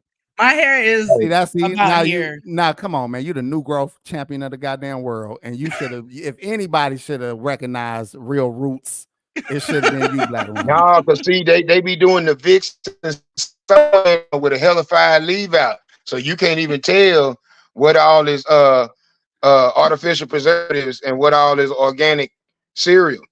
You know what? It do look like, Binky, do you buy black women here? Because it do look like it's like a nigga. I get more kinky hair. Whatever they do, I get kinkier. For real, I was being They do not sell bags of black woman hair. This is authentic Memphis right here. This is and if anybody sell Virgin Milwaukee. If anybody sell it, that nigga Blaq Ron gonna have you together though. This shit straight from Tanzania. This is the Tanzanian Tanzanian baby edges. We take recently deceased newborns and shave them, and then we sell their hairs. These is real authentic baby hairs. Hey, give us the game on ACs and why you don't use them. Like, do they fuck with your ACs? Like, that nigga need to turn the AC on. That nigga sweating like a motherfucker. Turn your goddamn AC on, Blaq Ron. God. No, I was just in the garage because I don't smoke cigarettes in my house. I was just in the garage. My face is shiny too, but mine's more because I've been doing skincare, y'all. I'm just Korean skincare anyway. First of all, you don't know what it's like to have this kind of glow, light-skinned man. You don't understand what it looked like to have melanin popping. Man, I got the glow, man. You just don't understand, man. No, you do not, Bruce Leroy. Man, you do not have the glow. You 2 shades lighter than my pops, man. You know what I'm saying? And you know you what? You a light skinned nigga to me. You a light skinned nigga. You come to my family. You come to my family reunion. You a light skinned nigga. You so what happened to you? Milli Vanilli. Huh? So who shortchanged you on your blackness? My dad did some ball shit back in the 80s. He got him a white bitch. I knew you were gonna say your mama white. That's why your nose was like. That's why you got that hump nose. I knew you was gonna say you got a white woman as a mama. I knew you was gonna say that. Nigga, let me find out your AP stand for Arnold Palmer. Looking ass nigga. Hey, brother. Yeah, you got one of them. Yeah, nigga, you got one of them 80s newfangled names like Afion or some shit. Yeah, nigga, your name Adrian or something else ambiguous as fuck. Yeah, nigga. You right. Hey, you right about ambiguous. Nigga, your name Ashley, nigga. Your name Ashley. This nigga. I almost feel disrespected, but because I done said enough little shit that I'm gonna let that go. Hey, shout out to Justin for the $2. He said, Blaq Ron, when you going on the Reaper podcast? I'll go on the Reaper podcast when he get out his mama garage. I'm not gonna sit in that little ass room up against that green wall with that man. Oh no! Look, he said he like your villain voice. what he say? Blaq Ron voice is like. Hey man, he like your voice. Hey, like real mama. shit. I never noticed my voice was raspy until people start mocking me and they be like, that runs like this. I'm like, is that how I sound to y'all? You just said you smoked 2 cigarettes backwards, nigga. Of course you sound like that. I never said that. Use Don't the nobody filter, do nothing from the back but you. Stop using them pre-rolls that you got at the crib, nigga. Get you a filtered cigarette, man. We Get get you it. a filtered You in the cigarette. health. First nigga. of all, if you don't get that Greyhound bus station tattoo out the goddamn camera, nigga, we can't tell what that is on your arm. And you light skinned. You need to get better tattoos. Your fingers look like some lizard claws, nigga. Get them. Stop pointing in the goddamn camera, nigga. Hey, I points in the camera, brother. All right. Oh my God. Dramatic That nigga keep that to get that lint out in the morning. That nigga be in there getting that motherfucking lint out. Yeah, fuck all that. Binky, you in Milwaukee too? No, I'm in Orlando. Oh, okay. We'll talk offline. Okay. That nigga girl left. He feeling real saucy while she gone. She done left and went and got some food and shit. She going to Raising Cane's. She going to get some cane. I'm actually about to go to this I'm about to go to this little networking event. Y'all just heard me in here ironing and clothes and shit and getting ready. But hell yeah, man, I appreciate y'all letting me slide in and tap in with y'all. You know what I'm talking about? AP, ugly boy, Binky. We wish you much success though. Real shit, brother. No bullshit. No, we've been enjoying you. But AP, you were about to ask him something.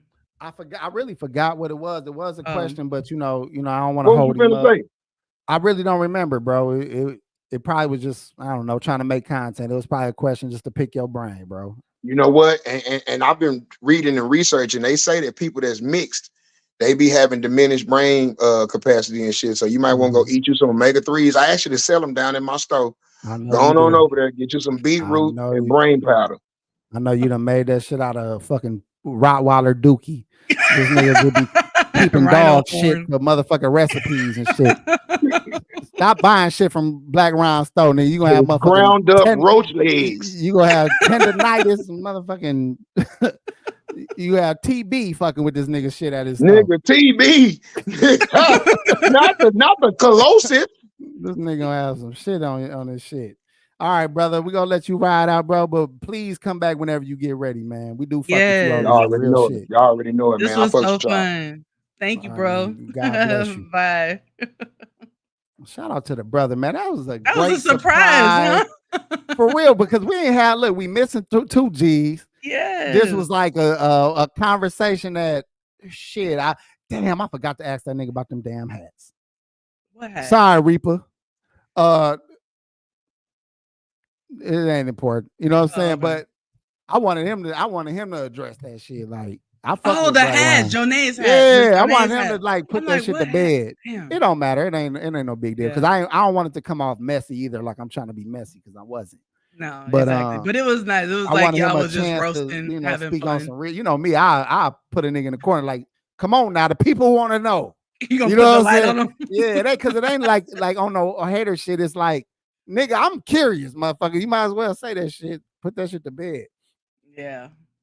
Shout out Blaq Ron. That was cool. Yeah, he just hit my DM or whatever. It's like, what's the link? So I was like, oh, I'm gonna send it. I'm gonna see if he gonna really join. So that was dope.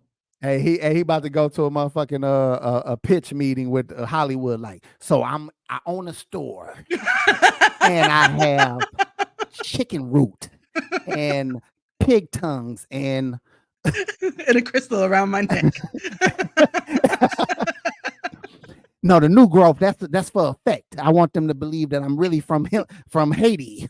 And I have my grandmother who is 150 years old. She lives in the back of my shop. You stupid as hell. They got a 150-year-old grandma. Look, if anybody got a 150-year-old grandma, it's a nigga that look like Blaq Ron. But real talk, Blaq Ron could be in your family for real. He really could. People don't realize. Yeah, you ain't lying. Yeah, but okay, so let's get back to the Deliverance then, because that's what he had started talking with us about. So remember, do you think that point that he made though was valid when he was saying like we really don't mess with the devil like that? I thought that was an interesting point, but I feel like they was fucking with the devil. You know, like in that movie, they just didn't do it well enough. But That's that's why I why, right? said, and I was saying I need to see it come from a older ancient source. Mm. And I feel like they made it a little too modern. Like it was a ghost, it was a spirit in his house 5 years ago that made another black family go through. No, I need the Yeah. source, nigga. Like we all used to the creepy person. It always got to be a creepy medicine man or a creepy old witch or a creepy, you need the bitch that cut chicken heads off and throw the bones in the thing and read the And the, bones. Like yeah. you need some shit like that. If you gonna do scary, if you gonna do black, like demonic spiritual shit, I need It's somebody that's gonna read the bones. You know what I'm saying? Yeah, no, I agree. And I think that that was one thing I thought about too, because they, even though they gave us the backstory of the other family, right? With the son or whatever spirit that's still around, they didn't tell us where that spirit even came from that was haunting the first family. So you're right. Maybe if we had more of that, it would have been better. But a lot of black people not feeling the movie, and they're like, repent, child, pray over yourself after watching this movie, because we don't usually like that. Culturally, that's just, that kind of stuff is not our thing. I mean, a lot of us don't like tarot readings. A lot of us don't like anything spiritual. It's all, I think that changed a satanic. lot. So I think that changed a lot with the last 10 years with our because generation, maybe. because the reason I say that is because that's come from that old Christian root background. Grandma don't play that shit. You spill some salt, you damn near getting your ass whooped, or sweep somebody's feet with the broom Oh, and all that. That yeah, shit is kind of dying out. yeah. This new generation, I show you black people online that swear up and down 666 is It's the the carbon. carbon, yeah, for melanin, or Yes. they talk about the Baphomet as being a black research spiritual, God or whatever. They break down all that shit that has its inception with white people, by the way, for y'all that don't research enough. That Baphomet shit came straight from white people. Now, whether they Really. mixed or spinned it off of some other shit, Mhm. that's white people made. But shout out to OG Mont for the lookout, man. I appreciate you, brother. I just want to throw that out there for the cash app. Yeah, I'm Uh always looking out. I feel like that movie Mhm. wasn't all that. Like, I don't know why people got so excited about it, but I will say the acting was good. I think Monique can act her motherfucking ass off. I don't care what she doing. I feel Yes. like everybody did a good job. The kids, I don't know if it was they fault why I didn't like care for their acting so much, but Mhm. all of the adults in the movie did their They thing. did a great job. So what do you think about what do you think about Glenn Close's character of the grandmother in the movie? Was that an accurate portrayal of some Oh type of my women that be God. Listen, good? y'all, I have a white mother. Okay. Obviously, we just discussed that. And we grew up in the fucking hood. Okay. I'm talking about the hood. Like, some of everybody say they hood is this, they hood is that. Yeah. My shit notorious, like ghetto, ghetto. But Mhm. my mama was not that character. Mm. She was not that character. She was more like Tina Marie. Because my mama Ah, older. My mama would be older than the character that was playing in that she played. right, right. So my mama was Tina Marie-ish, 70s white lady. Yeah. What we just saw was a 90s white lady. Okay. Glenn Close played a white mother in a hood that would have been grew up, born in the late 70s, grew up Mhm. through the 80s and 90s. That's what you would have saw, that type of woman. My mom was born in the Okay. fucking 40s or some shit. So that ain't the same. But But that's a good point you made. It's a generational difference there. correct. Because Even though they're in the same environment, yeah. now we know, if we look at it that way, we know a bunch of white women, bitches. I call black women bitches too much not to Thank call these you. white bitches bitches. White bitches, uh, that's around 50. Really, honestly, now shit, hood is hood. Like, we got the Catch Me Outside bitch right now. Imagine her as a fucking grandma.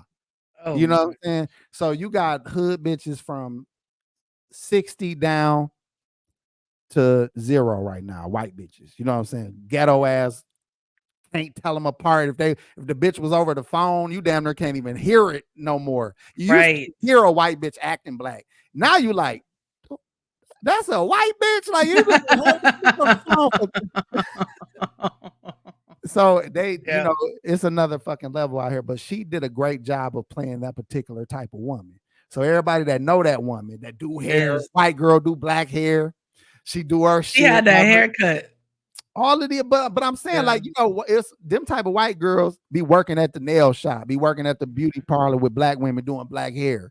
They got mixed kids. They got 3 or 4 black baby daddies. They, they really that too. They really not putting on.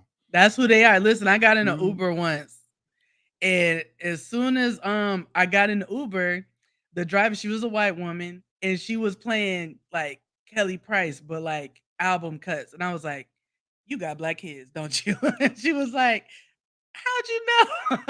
I was like, who else is listening to Kelly Price albums? Like, that's a black thing, you know what I'm saying? Like, so she was laughing. She couldn't believe that I said that. My friends were like, "You so stupid."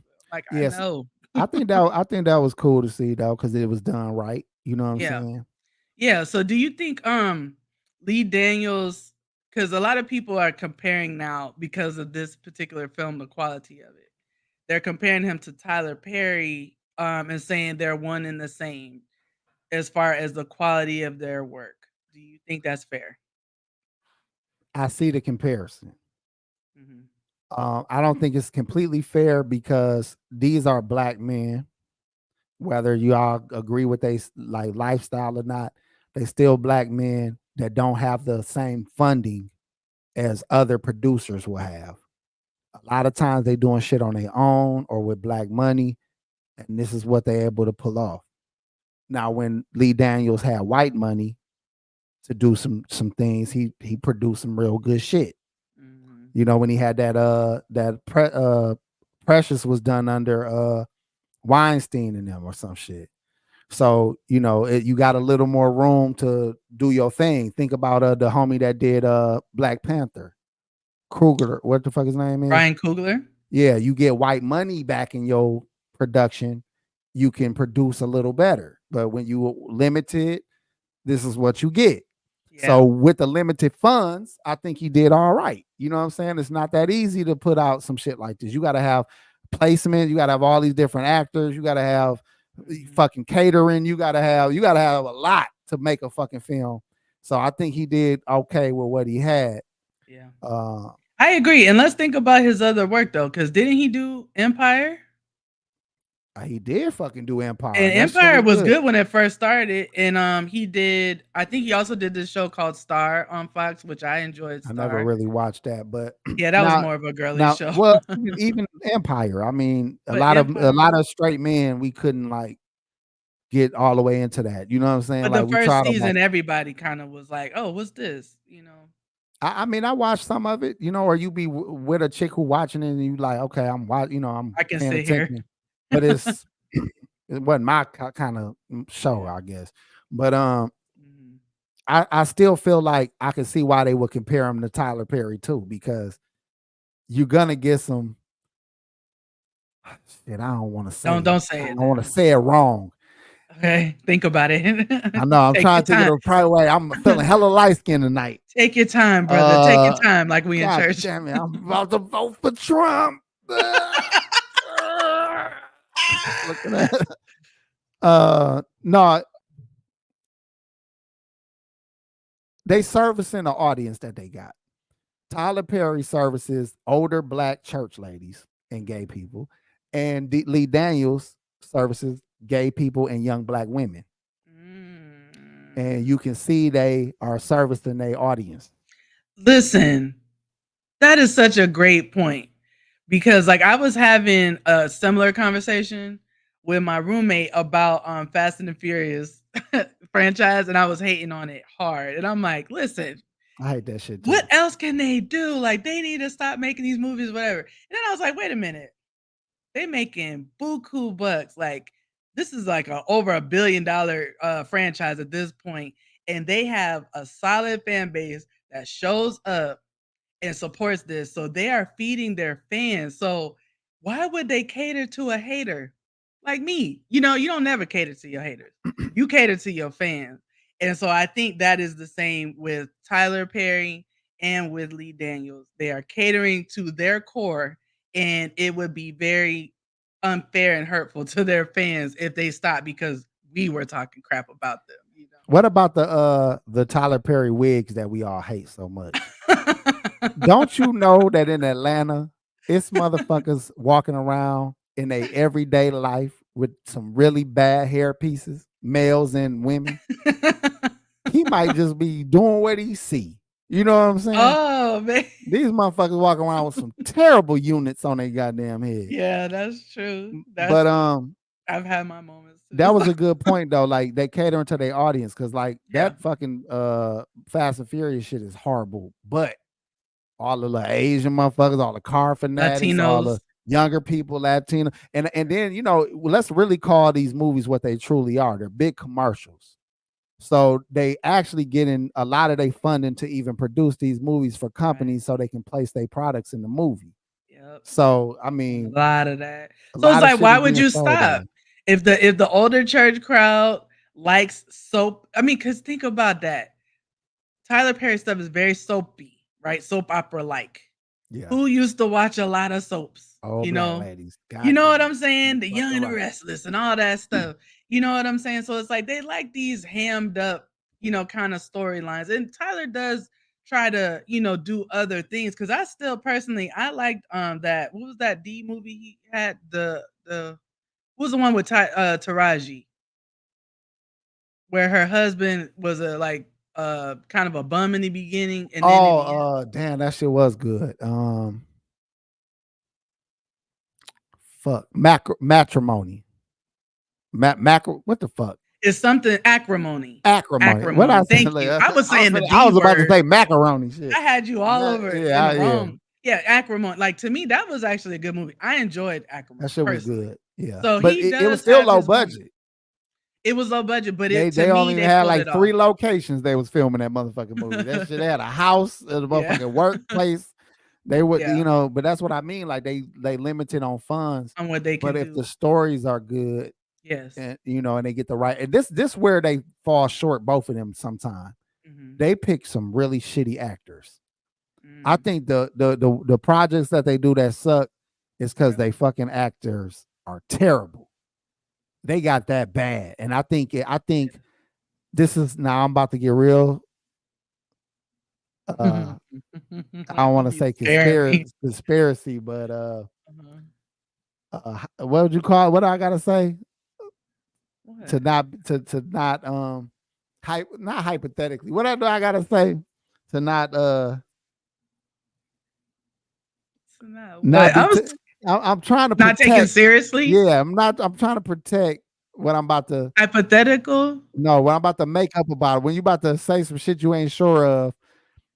Allegedly. Damn. Oh God, I wasn't getting that. Me either. I was. So allegedly, that's what I gotta say. Allegedly, he has a reputation for being aggressive with male actors. I've heard. Allegedly, I'm talking about Tyler Perry, and it will almost fit that narrative if you watch his shows or movies, because you start to see a lot of zesty ass niggas that can't act for shit in a lot of his projects where you like, you trying to be on that Bill Cosby, like everybody get a job if they come see you at the, you know what I'm saying, come see you after the show type shit. Like, because what other person would cast such bad actors if they not using them as boy toys? You know what I'm saying? Like, why is these terrible actors getting so much shine or so many opportunities? It's just definitely a theory. You know, it is a theory. Because I don't understand. Because if you want to, and we want, I believe Black people should support these type of people because it make more room for other people. We ain't got Robert Townsend out here no more, John Singleton, a lot of other Black people that was putting out good projects over the years. Spike Lee always hit or miss. But I'm just saying we don't got enough of that no more. So we need to keep Black production of these things coming out or whatever, not just Tubi, or we need to have better production and better funding so we can make better projects. So I'll be rooting for these niggas to do good. But it's just like, why do y'all keep putting together this terrible ass acting, methy ass stories, like shitting on black men, just some really fucked up shit. But again, catering to their audience. They are, but don't nobody hate black men like old black bitches. Did I say something wrong? I'm not co-signing. Did I say something wrong? Don't nobody hate black men more than old black bitches. I don't know that is true. Shit. Listen, but I think hold on. Okay, since you won't co-sign that. Since you won't co-sign that, let me ask you a question. Okay. Who hates black men more than them? If it ain't them, if it ain't old black women, who hates them more than that?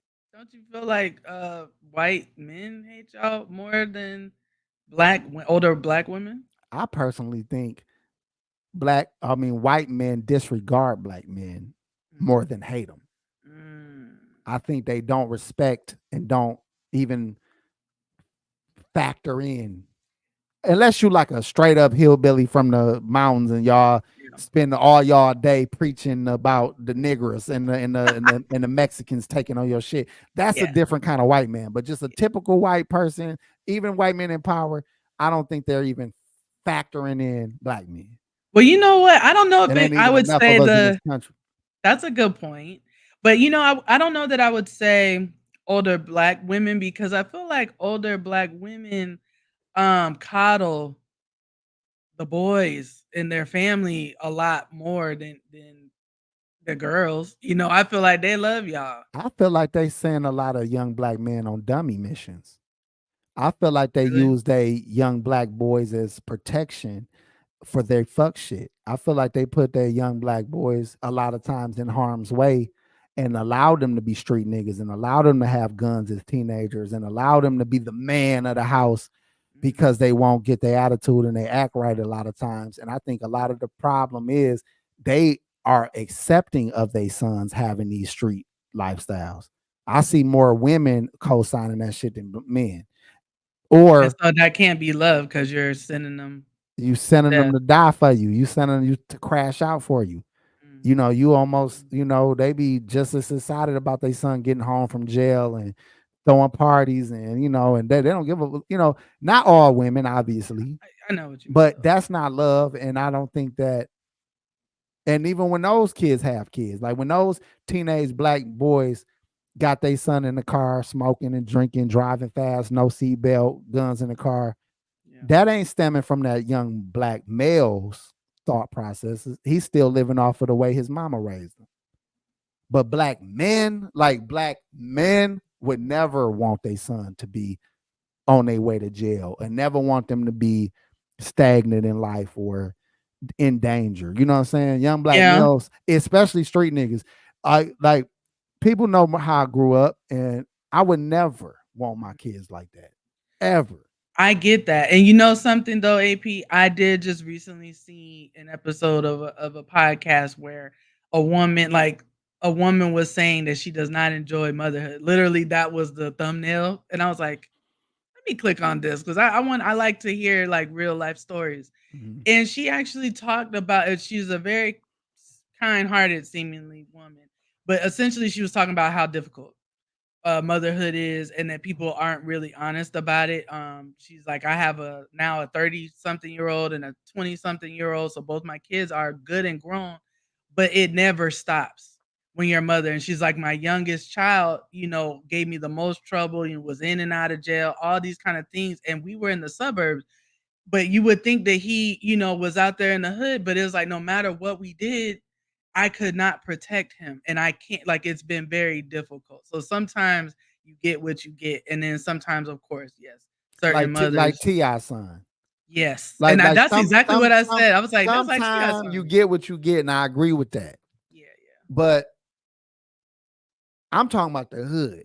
You're talking about hood women. And see, let me explain something. You got to help me with that. Yeah, a hood. You can go door to door. And based on who come and answer the door, you gonna know every fucking thing you need to know about that whole household.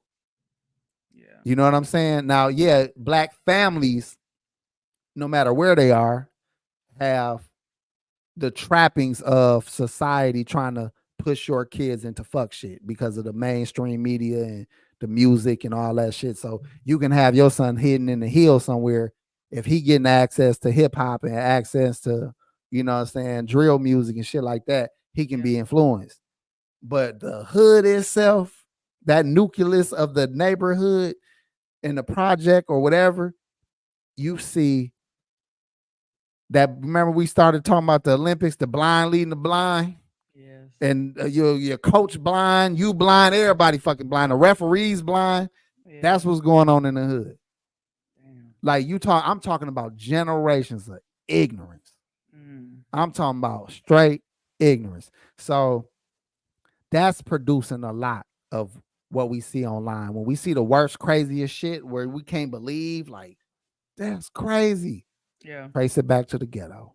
Trace it back to that household that I'm describing, or that neighborhood that I'm describing, where the mama don't give a fuck. She done trained her son to be a fucking warrior and not in no good, not having a proper enemy either. Like his enemy ain't other races. His enemy ain't the government or things that's trying to destroy his lineage. His enemy is his brother down the street, or the nigga he used to play cans with or play basketball or the girl with that rejects him. Or the girl that thank you. Like, or the girl that, she finally got her shit together and she trying to do better, which means she got to leave your ghetto ass behind, and now you want to kill her. Yeah. You know what I'm saying? Which happened to, the young lady that me and you was talking about. Yeah. So I don't know how the fuck we got here with this conversation. We always get somewhere. We were just talking about Tyler Perry movies and like the things left that they like a mug. But that was Blaq Ron. Really Blaq Ron came on with all that Black Power shit. Now I feel like I gotta show this nigga up. AP about to get it.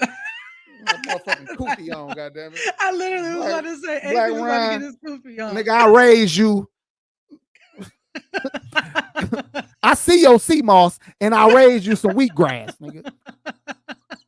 2 bushels of sage, nigga. I raised you. You have a leather Africa necklace? Yeah, and do I got a fucking necklace around this bitch somewhere? I probably do. You so silly, boy. All right, fuck it. We ain't going that far. You crazy. Okay. So, anyways, my sister. That's it on that.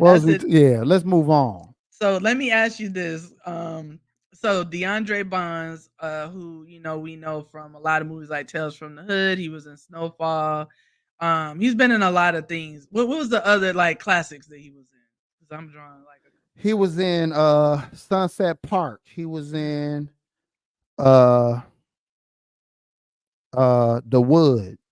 Yeah. He was in Lockdown or Lockup. That was kind of fucked up. He was in damn, I feel like I'm dropping the ball here. Well, you named a lot more. I was like literally drawing. I feel like he was in a good ass military movie too.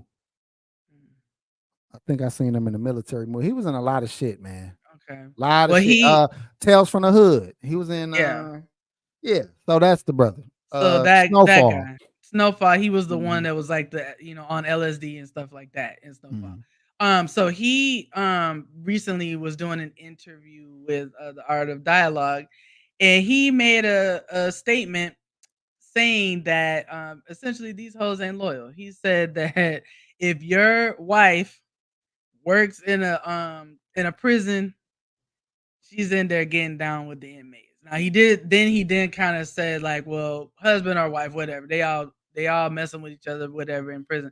But he more was talking about women COs messing with the inmates. And he said, if you got someone that work at a prison, don't think that they are faithful at all. So what do you think about that? If you think about it, he did a lot of jail time. He had either attempted murder or a murder charge for serious, whatever it was. Yeah, he accidentally killed his step pops or some shit, or stabbed him or some shit like that. So he did a significant amount of jail time. So I believe he's speaking with, some experience on that. Yeah. You know what I just thought of when you like women that work in hospitals, women that work in prisons, they see a lot of dicks. They see a lot of dicks. And he did mention hospitals, by the way. So, and I remember you brought that up earlier. That's how I knew. Yeah. So in my brain, he's on to something, because now it just crossed my mind as you were saying, and I'm like, why? Like, is there a reason why? It's a couple reasons why. In the jail, you have men that are, a lot of intelligent men are in jail, whether they became that way from reading over the time they've been in there, or they was already in there like that. So it's some smooth motherfuckers, it's some players, it's niggas that had hoes on the street or knew how to talk to women on the street. You think they stopped forgetting how to talk to women and finesse women? That shit don't ever stop. And so there's a lot of men, and then not only that, by you being a limited amount of the women that they seeing, they coming on strong. So that means so she like going Halle Berry in there. Yeah, hell yeah, you is Halle Berry in that motherfucker. You going, I don't give a fuck what you look like, bitch. You every bitch is Halle Berry in that motherfucker. Yeah. So they getting hollered at with, I mean, niggas is drawing pictures and making like paper roses out of motherfucking, niggas is making macaroni necklaces and shit, all kind of shit to woo this bitch. And she get home from that day and you like, man, you ain't did shit for her, and she out there getting praised and worship. So that'll cater to most women. And then if she's physically attracted, I mean, that's the combo. That's the combo right there. Like, she don't need nothing else after that. And then, not to mention, like I said, she's seeing dicks, so she know what she's dealing with. And any nigga that's proud of himself, they be gunning in there. They gonna make sure the bitch walk up on some bare dick. You know what I'm saying? Yeah. I mean, why would you not? You got this bitch, she come about 7 o'clock to check your cell, nigga. My dick be at the window. They literally be beating up against the window. They be that too. That too. So now your woman is getting looks and watching. She's standing there for a little longer than she's supposed to, watching this nigga beat off and all that good shit. She man, that's a hard environment. Imagine you as a male in a female prison with some bad bitches, and let's say you walk up on a cell and the bitches is scissoring.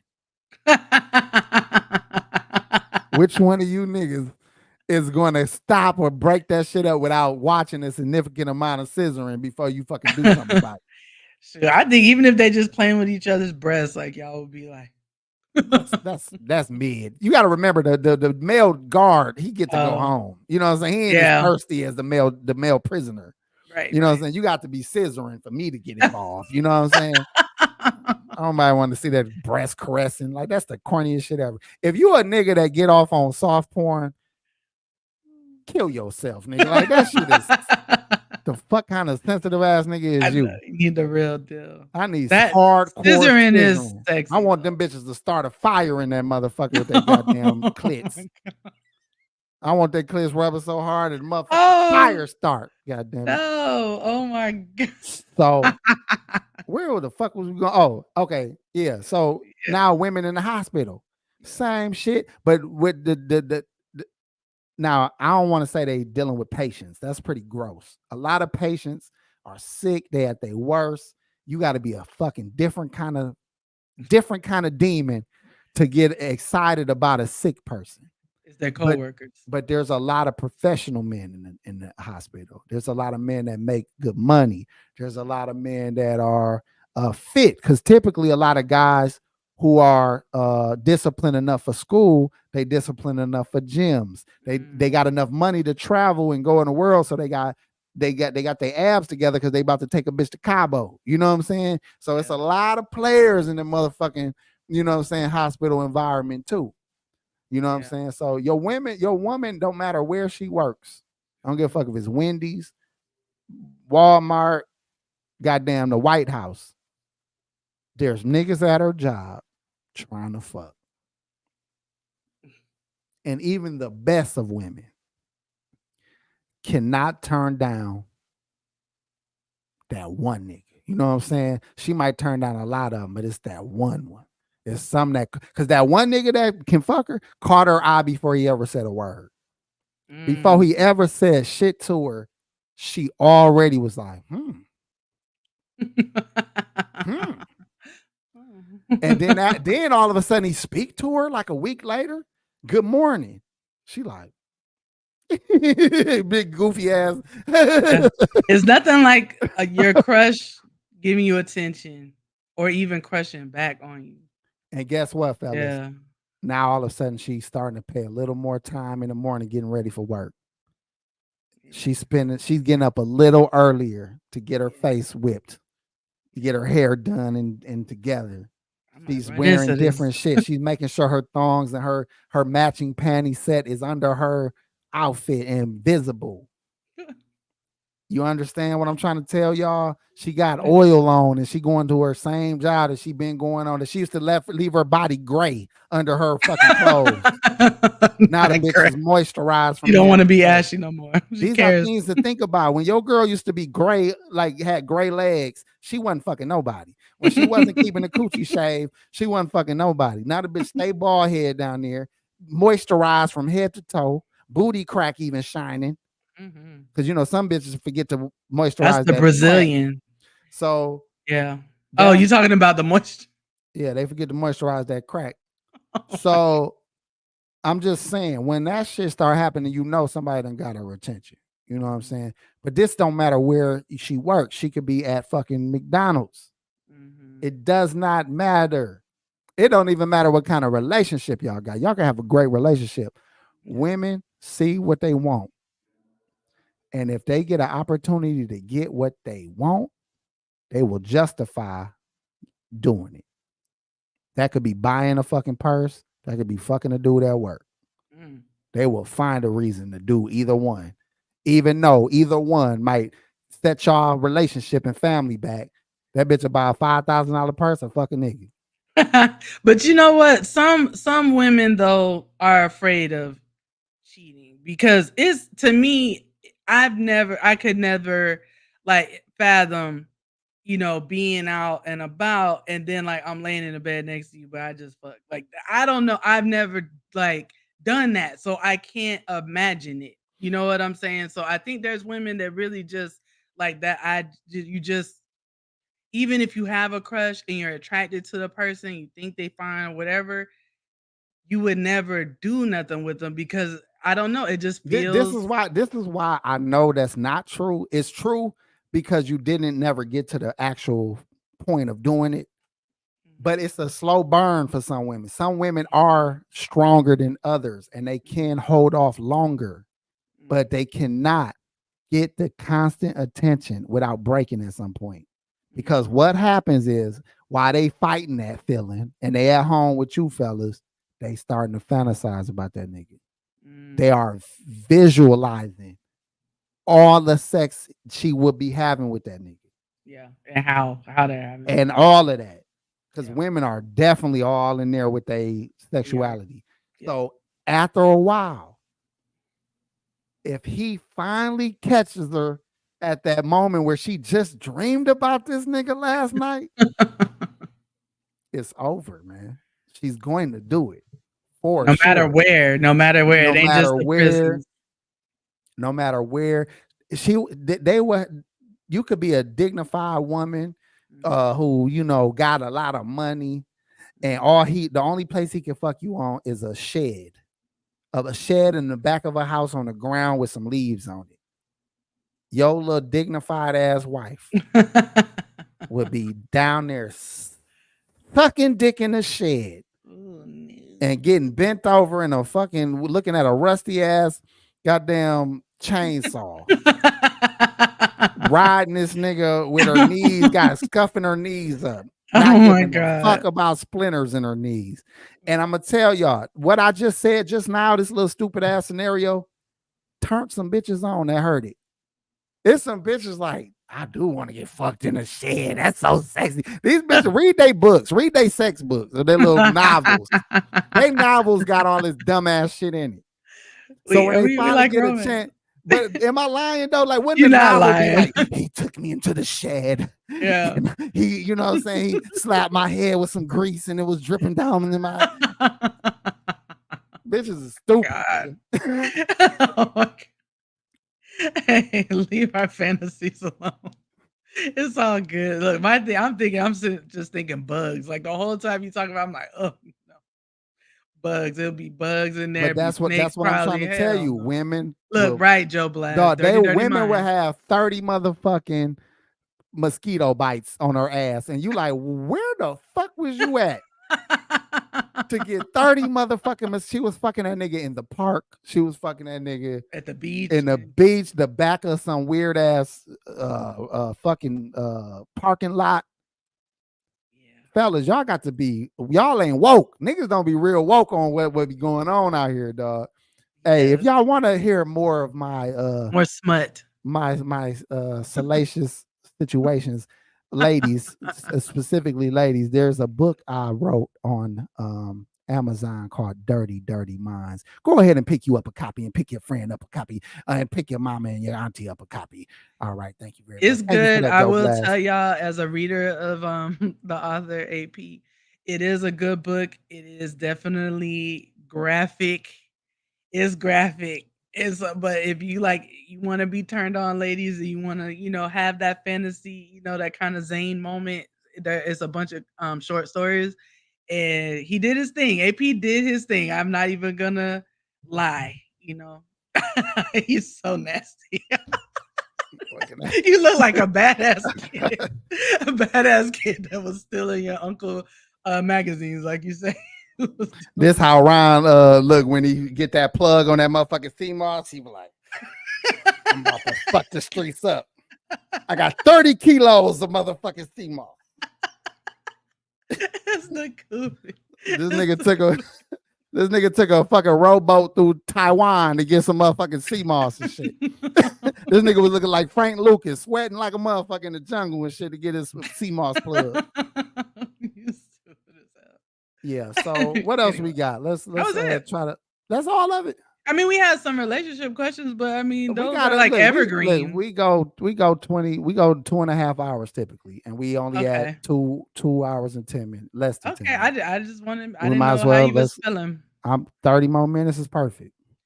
Okay, so what do you think of this? So I don't watch reality TV hilarious. much. This nigga said I look like a shiesty boxing trainer. That's funny as a motherfucker. Ramon be funny in the chat. Shout out to you. Right.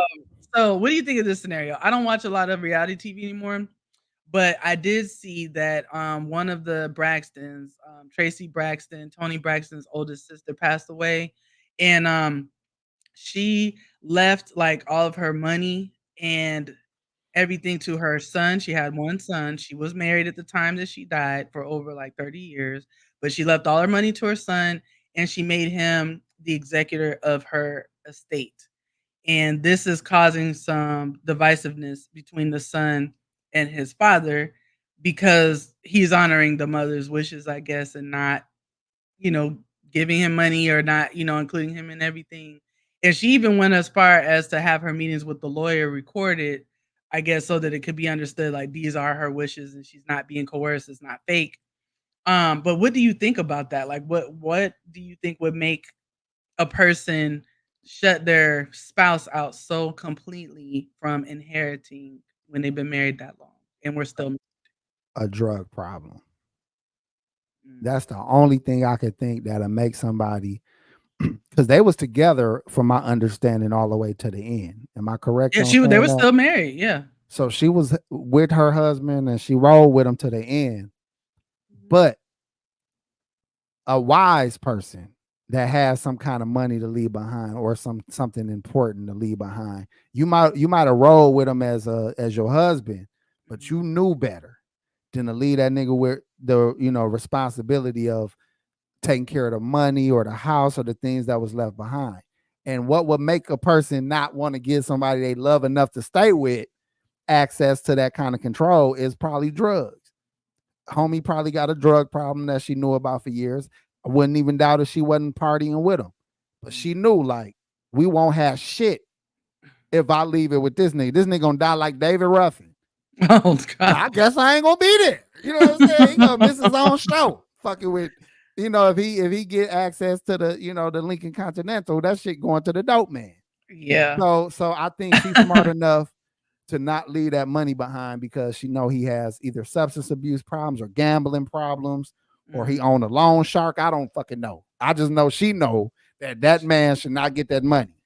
Now I do know he did have some cheating scandals. So in my mind, I kind of was thinking like, I wonder if he's trying to like make sure that him and his side chick don't get any of her money. He's not gonna be spending none of her money on this bitch. I don't care if I'm dead. You All think right, it could be something like that? let's go down that route. That road. Okay. I'm sure there are women that feel like I don't want that to happen. You know what I'm saying? I can see women being petty enough to not want another woman to benefit from what's hers. I can see that. But I don't believe that was the case because I don't know a man on earth that ain't got no motherfucking scandals. You know what I'm saying? Yeah. And that don't stop a woman from not giving you nothing. You know what I'm saying? Like, leave me something. You know what I'm saying? I'm husband and hold you down for this long. And through your illness, I'm holding you down. And you can do things in percentages. You can leave him a very small percent. You can leave him 15% and give the rest to your son. Whatever. You gave him nothing. So that makes me believe that it ain't even about another woman. It's like, I get this man access to this shit, it will be gone. So maybe he's a gambler too. Yeah, any type of issue like that. But when you have money that you've worked for, your whole ultimate goal anyway is to leave it to your children, not your spouse. Like most of us is hoarding up our assets and trying to build something to leave to our children.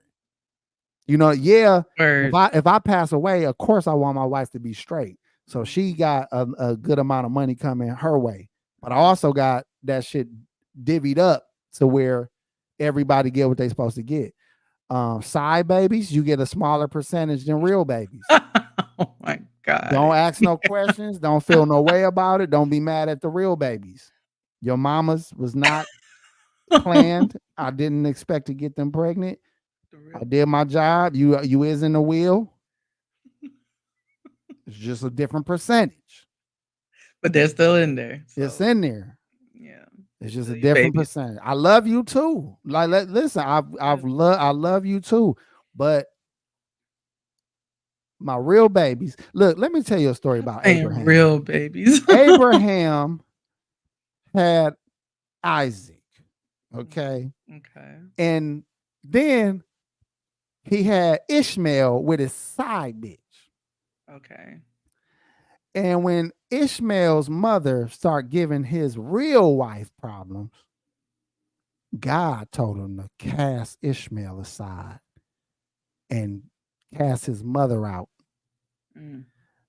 and take care of his real family, his real wife and kid. This is the Bible. And he gave that bitch some water and some Himalayan sea moss and told that bitch, good luck. But before they left, he blessed Ishmael as well. He said, you still would be a father of a great and many nations. That's where you get your Arabs from.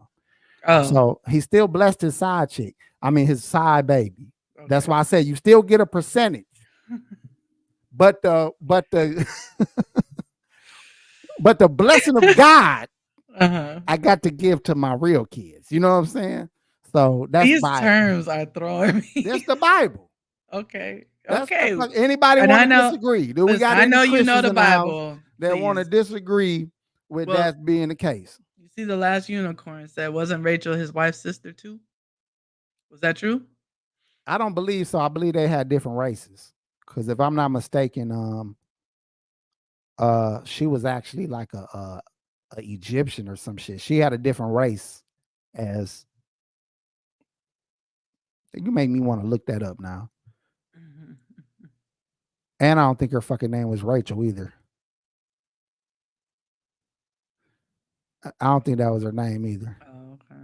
I'll look that shit up. She reading one of them goddamn Catholic Bibles. Throw that damn shit in the garbage. Get that goddamn. Get that goddamn Catholic Bible. Get that damn NIV. That black pastors don't fuck with that NIV, boy. No, they're KJV. Like, King James only. Only King James. Let me take a look at that. Make sure they ain't got no bullshit in it. No, we don't play with that. Only King James. Okay, so I was just curious what you thought about that, the will thing, because I'm like, wow, I never heard of like a spouse leave nothing, and to the spouse or whatever. Like, I haven't heard of that before. So I was just curious what you thought about that. Okay, so my next question for you: do you think that women over 30 can truly be happy and single? Happy and what?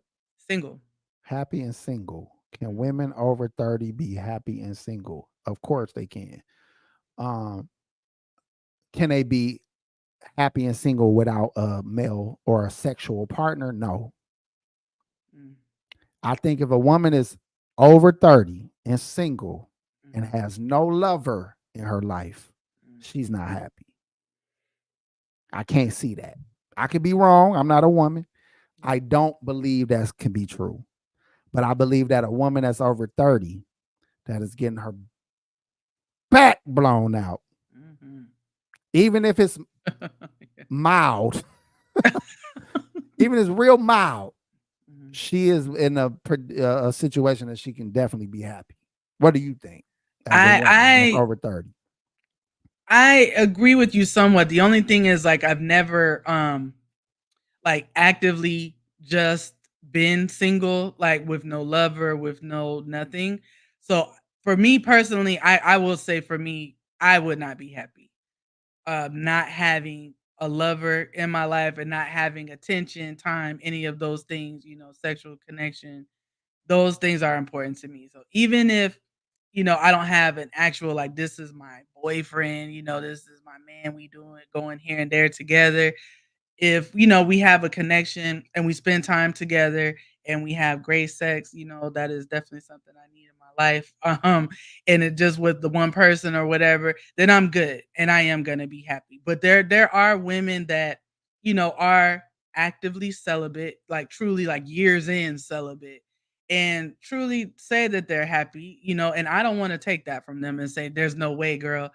I believe that they are happy, but I know for me personally, I would not. The last unicorn says depends on what they want at that point in life. It's different for everyone, but I agree. So, are you going on record saying that the women that claim to be happy that don't have sex or somebody a man specifically a man to fuck, they might got a woman to fuck, but specifically a man to have sex with, are you going on record saying that those women are capping, that they are not No, as happy as they claim to be? I'm not going on record and saying that. I'm saying I can't relate to that, but I'm not gonna take it Get that from shit them. out of here. I Trying to listen. get the kufi off. Oh Lord, listen, no, AP. I do believe those women that are years in with their celibacy, and have whatever else going on in their life, whether it's their gardening or their pets or their career, whatever is making them happy, or the children in their lives, like maybe they have little cousins or godchildren, whatever else they have going on, their group association, whatever. I think that they really are happy because what I think a lot of times we discount and don't understand is that relationships are very traumatizing for everyone involved sometimes. And for a lot of women, that have had bad relationships, they would rather have nothing at all and just have peace than be with a man. And they mean that. And they don't mean it because they hate men. They just mean, you know what? You're fine over there. Live your life over there, men. I'm not gonna bother with y'all no more. I've had enough, and I'm doing me over here. I believe women that say that. I believe that they are having a good fulfilled life. Mhm, Okay, I think that they're happy if the sum total of everything probably would lean towards more happy than sad. mhm, But I also think that those moments, those women have moments of mhm, pure anguish of not having that. So I mhm, like, yeah, you can have a lot of things that give you fulfillment, but I think those women had a moments of tears and of just boohoo crying of damn man, why can't I just get my back blown out? You know what I'm saying? I think that I don't even think it's deeper than that. They might say connection, they might say Mhm. attention, they might say love, la, la, la, la, la. Because they can have that. They might got a guy that's trying to get them all that shit. If you take away the dick in the back blown out part, they like, nigga, nah, I'm straight. You know what I'm saying? Boo. Yeah, for real. So Yeah. I think, like, you know, you got to break it down to its smallest molecule, and women need to have a lover. That's why I use that term. I don't give a fuck how successful they are, how happy they are with their family, their hobbies, blah blah blah blah, or their toys. Without a lover, there's gonna be some sad moments, and that don't mean they unhappy because they sad at moments. So I could say that obviously, yeah, they could probably be happy without that, but it's them moments, them late nights, can't go to sleep, tossing and turning. You know, thinking about the nigga at work, thinking about the nigga at the jail that you work at. Right. You know what I'm saying? Seeing them niggas having a cockfight. You getting two big niggas to fight in the basement naked and shit at the jail. You call it you call it cockfight night. You know what I'm saying? These bitches out here having illegal gambling down with the jail niggas. You know what I'm saying?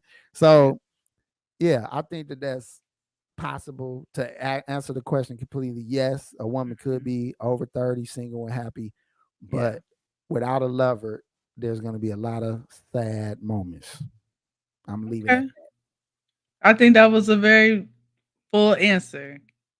So we kind of were on the same page, but I think you went a little deeper. So yeah, that was it for me. We got anything else? We got 10 more minutes. Do we? This nigga ready to go. Blaq Ron blowing her phone up like, sister, my queen, my black goddess of the universe. You're shining tonight. You're looking so lovely. Your teeth are white as snow, but you must use black toothpaste, don't you, sister? I can get you some. I can get you some if you don't have any. Oh my gosh. Anyway, you see what Irene said? But this is honesty. I'll fuck with Irene. She said, I get sad sometimes, but much more happier without a man. I agree that she feels exactly what she just said right there. I think that's basically what you said. Yeah, moments, but overall happy. Yeah, because I feel like she feels that her peace right now, she done learned to love that peace. Yes.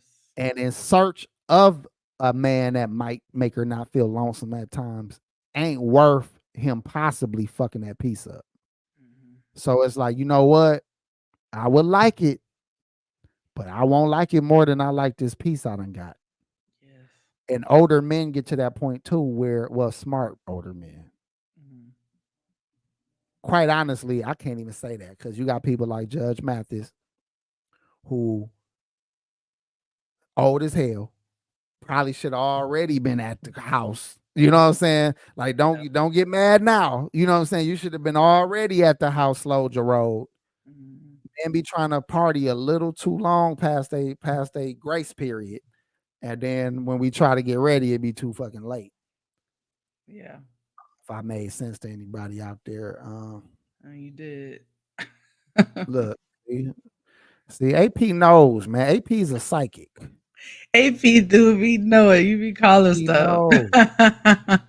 I know. I'm gonna hit you for the lottery numbers one of these days. I gotta take advantage of your ass. You know too much. Johnny. My bad. Because I thought he said we only we had about 20 to 30 minutes. So I was like, oh, okay. So that's why I was like, all right, well, that's a good place. That was the only reason why. I was just trying, and you know what it is too, because when the other guys are here, they usually be like, I gotta go to work or whatever. Like I can just say it. Yeah, that's true. You know that, so I just got used to that. So is that it? That is literally it for real, AP. We got 7 minutes, man. Think of something. Oh my God. Okay, so what do you think about? I know you're married, but what do you think about online dating? Like, do you think that's like a fad that's kind of over? Is that something you hear about? Because on your other channel, AP for Life, and y'all better go over there and subscribe if you're not subscribed. You do have like singles and stuff that hit your comments. And I know you used to do consultations. So did people ever talk to you about online dating at all? Honestly, I was surprised at how many people actually do have online dating apps and shit, and multiple ones at that. Yeah. So most people that are dating in the last 10 years, I would say, or maybe 6 or 7 years, definitely date that way. If they, find themselves single, they all hit them apps. But we all are somewhat online dating at this point any fucking way. Because if you get somebody information, you're not even asking for phone numbers no more. You asking for social media sites. You want to go through their pictures. You want to see what they life about or how they present themselves before you even holler for real. You know what I'm saying? So we not even people you ain't hollered at yet. Once you get a person name, you can go kind of search them up and take a look at their life already. And then you hit the DM or you however you approach them. So most people are somewhat online dating. But if you call the actual sites where you have to put a profile up and you have to say what you like and you have to do a questionnaire and all that shit, I think that's a little extreme because I'm older and I ain't never had to do no shit like that. Right. But if I was single in this day and age, I probably would give it a try. But I would abuse the hell out that. So really, I'm in what ways? sure it's being abused. Because first of all, let's say I put a profile up and I get 20, how do they call it? Matches. Let's say I get 20 matches. I'm gonna fuck all 20 of them. God. Probably not, because I might not want to, but I'm just saying, well, actually it's a match. That means you actually want them too, right? Yeah, I mean y'all both click I mean, like you saw something on you each was other. interested in. Okay, well, out of 20, 18, 17, you know what I'm saying, might probably get, you know what I'm saying? Nasty boy. Not even if I go, maybe it might not be physical, but I will entertain the possibility of damn near all of them. Now, if it was 50, that percentage still the same. It's still gonna be 96%.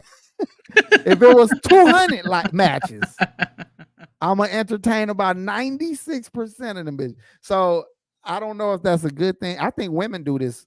Women do this more than men. I know some single women. Yeah, they be going through these cats on these sites, and they let a lot of them hit because they not gonna stop searching for good dick. They not looking for a good time or a good lover or a good man to be with. I didn't mean to say lover, but they looking for some good sex. They're not looking for a relationship. They are, but they won't want it with somebody without good sex. So they go through a lot of dates, a lot of matches, and a lot of sexual, hookups to find the dick that they want to settle down with. Okay. Men, on the other hand, most of the bitches that they have to date through them sites is playing them anyway, or they low-key selling pussy, or they using them as like a cheap way to get a free meal or a date, or looking for like sponsors. So a lot of the men that get matched, they got to weed through a bunch of women that aren't sincere, so they don't always get what they're looking for. But women, typically every man that match with you is trying to smash. And any man that's willing to give you a martini and some appetizers, y'all gonna end up at a house somewhere smashing. Am I wrong? I don't know, y'all. I haven't done the online dating thing in a long over 10 years at this point. But honestly, the last time it did work for a while for me. I was with somebody for a long time from that. So, but I bet it was very much predicated on how the sexual chemistry was. Sex, absolutely.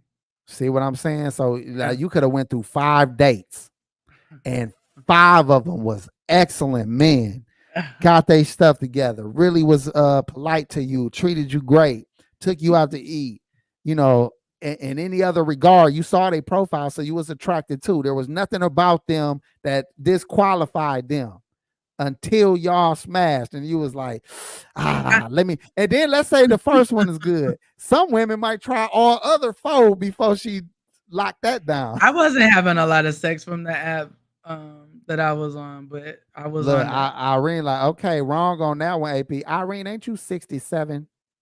No, let me stop talking shit. Well, how old is you, Irene?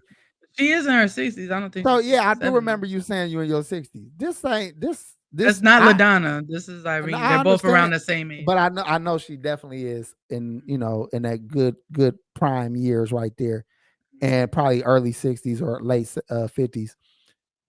This don't apply to you, Irene. What I'm saying, 59. There you go, late 50s. This don't apply to you. You probably stopped caring so much about that about 56. The last 3 years, you kind of get, you know, But you can tell Irene is sexy. getting a Look at little her getting a picture. little tired of getting a little. But I listen. I was an old school lover. You know, I got with all the old heads, so I know when women really fall off, and they fall off around 56. Like being done with sex, you mean? They're not. When They you say what? fall off, what do you mean? This is what I mean. They still do it. Mhm. Look, You AP right. knows. AP knows. They still do it, Yeah. but every sexual encounter ends with bleeding. Every sexual encounter ends with pain. Every sexual Urinary encounter, issues. yeah, a lot of different, Mhm. you know, and it's just people get older, you know, no big deal. Mhm. But it's not, they can't keep up either, especially if they dating somebody younger. So it's like, I can't even get this nigga what he want right now. You know what I'm saying? He tearing me up. Like, I need a break. Or older men are using pills. So now the sex, like, this nigga take it too long, you know. So women be like, fuck it, I'm done. I'm tapping out. You know what I'm saying? Yeah. I feel you on that. God. Look. AP knows.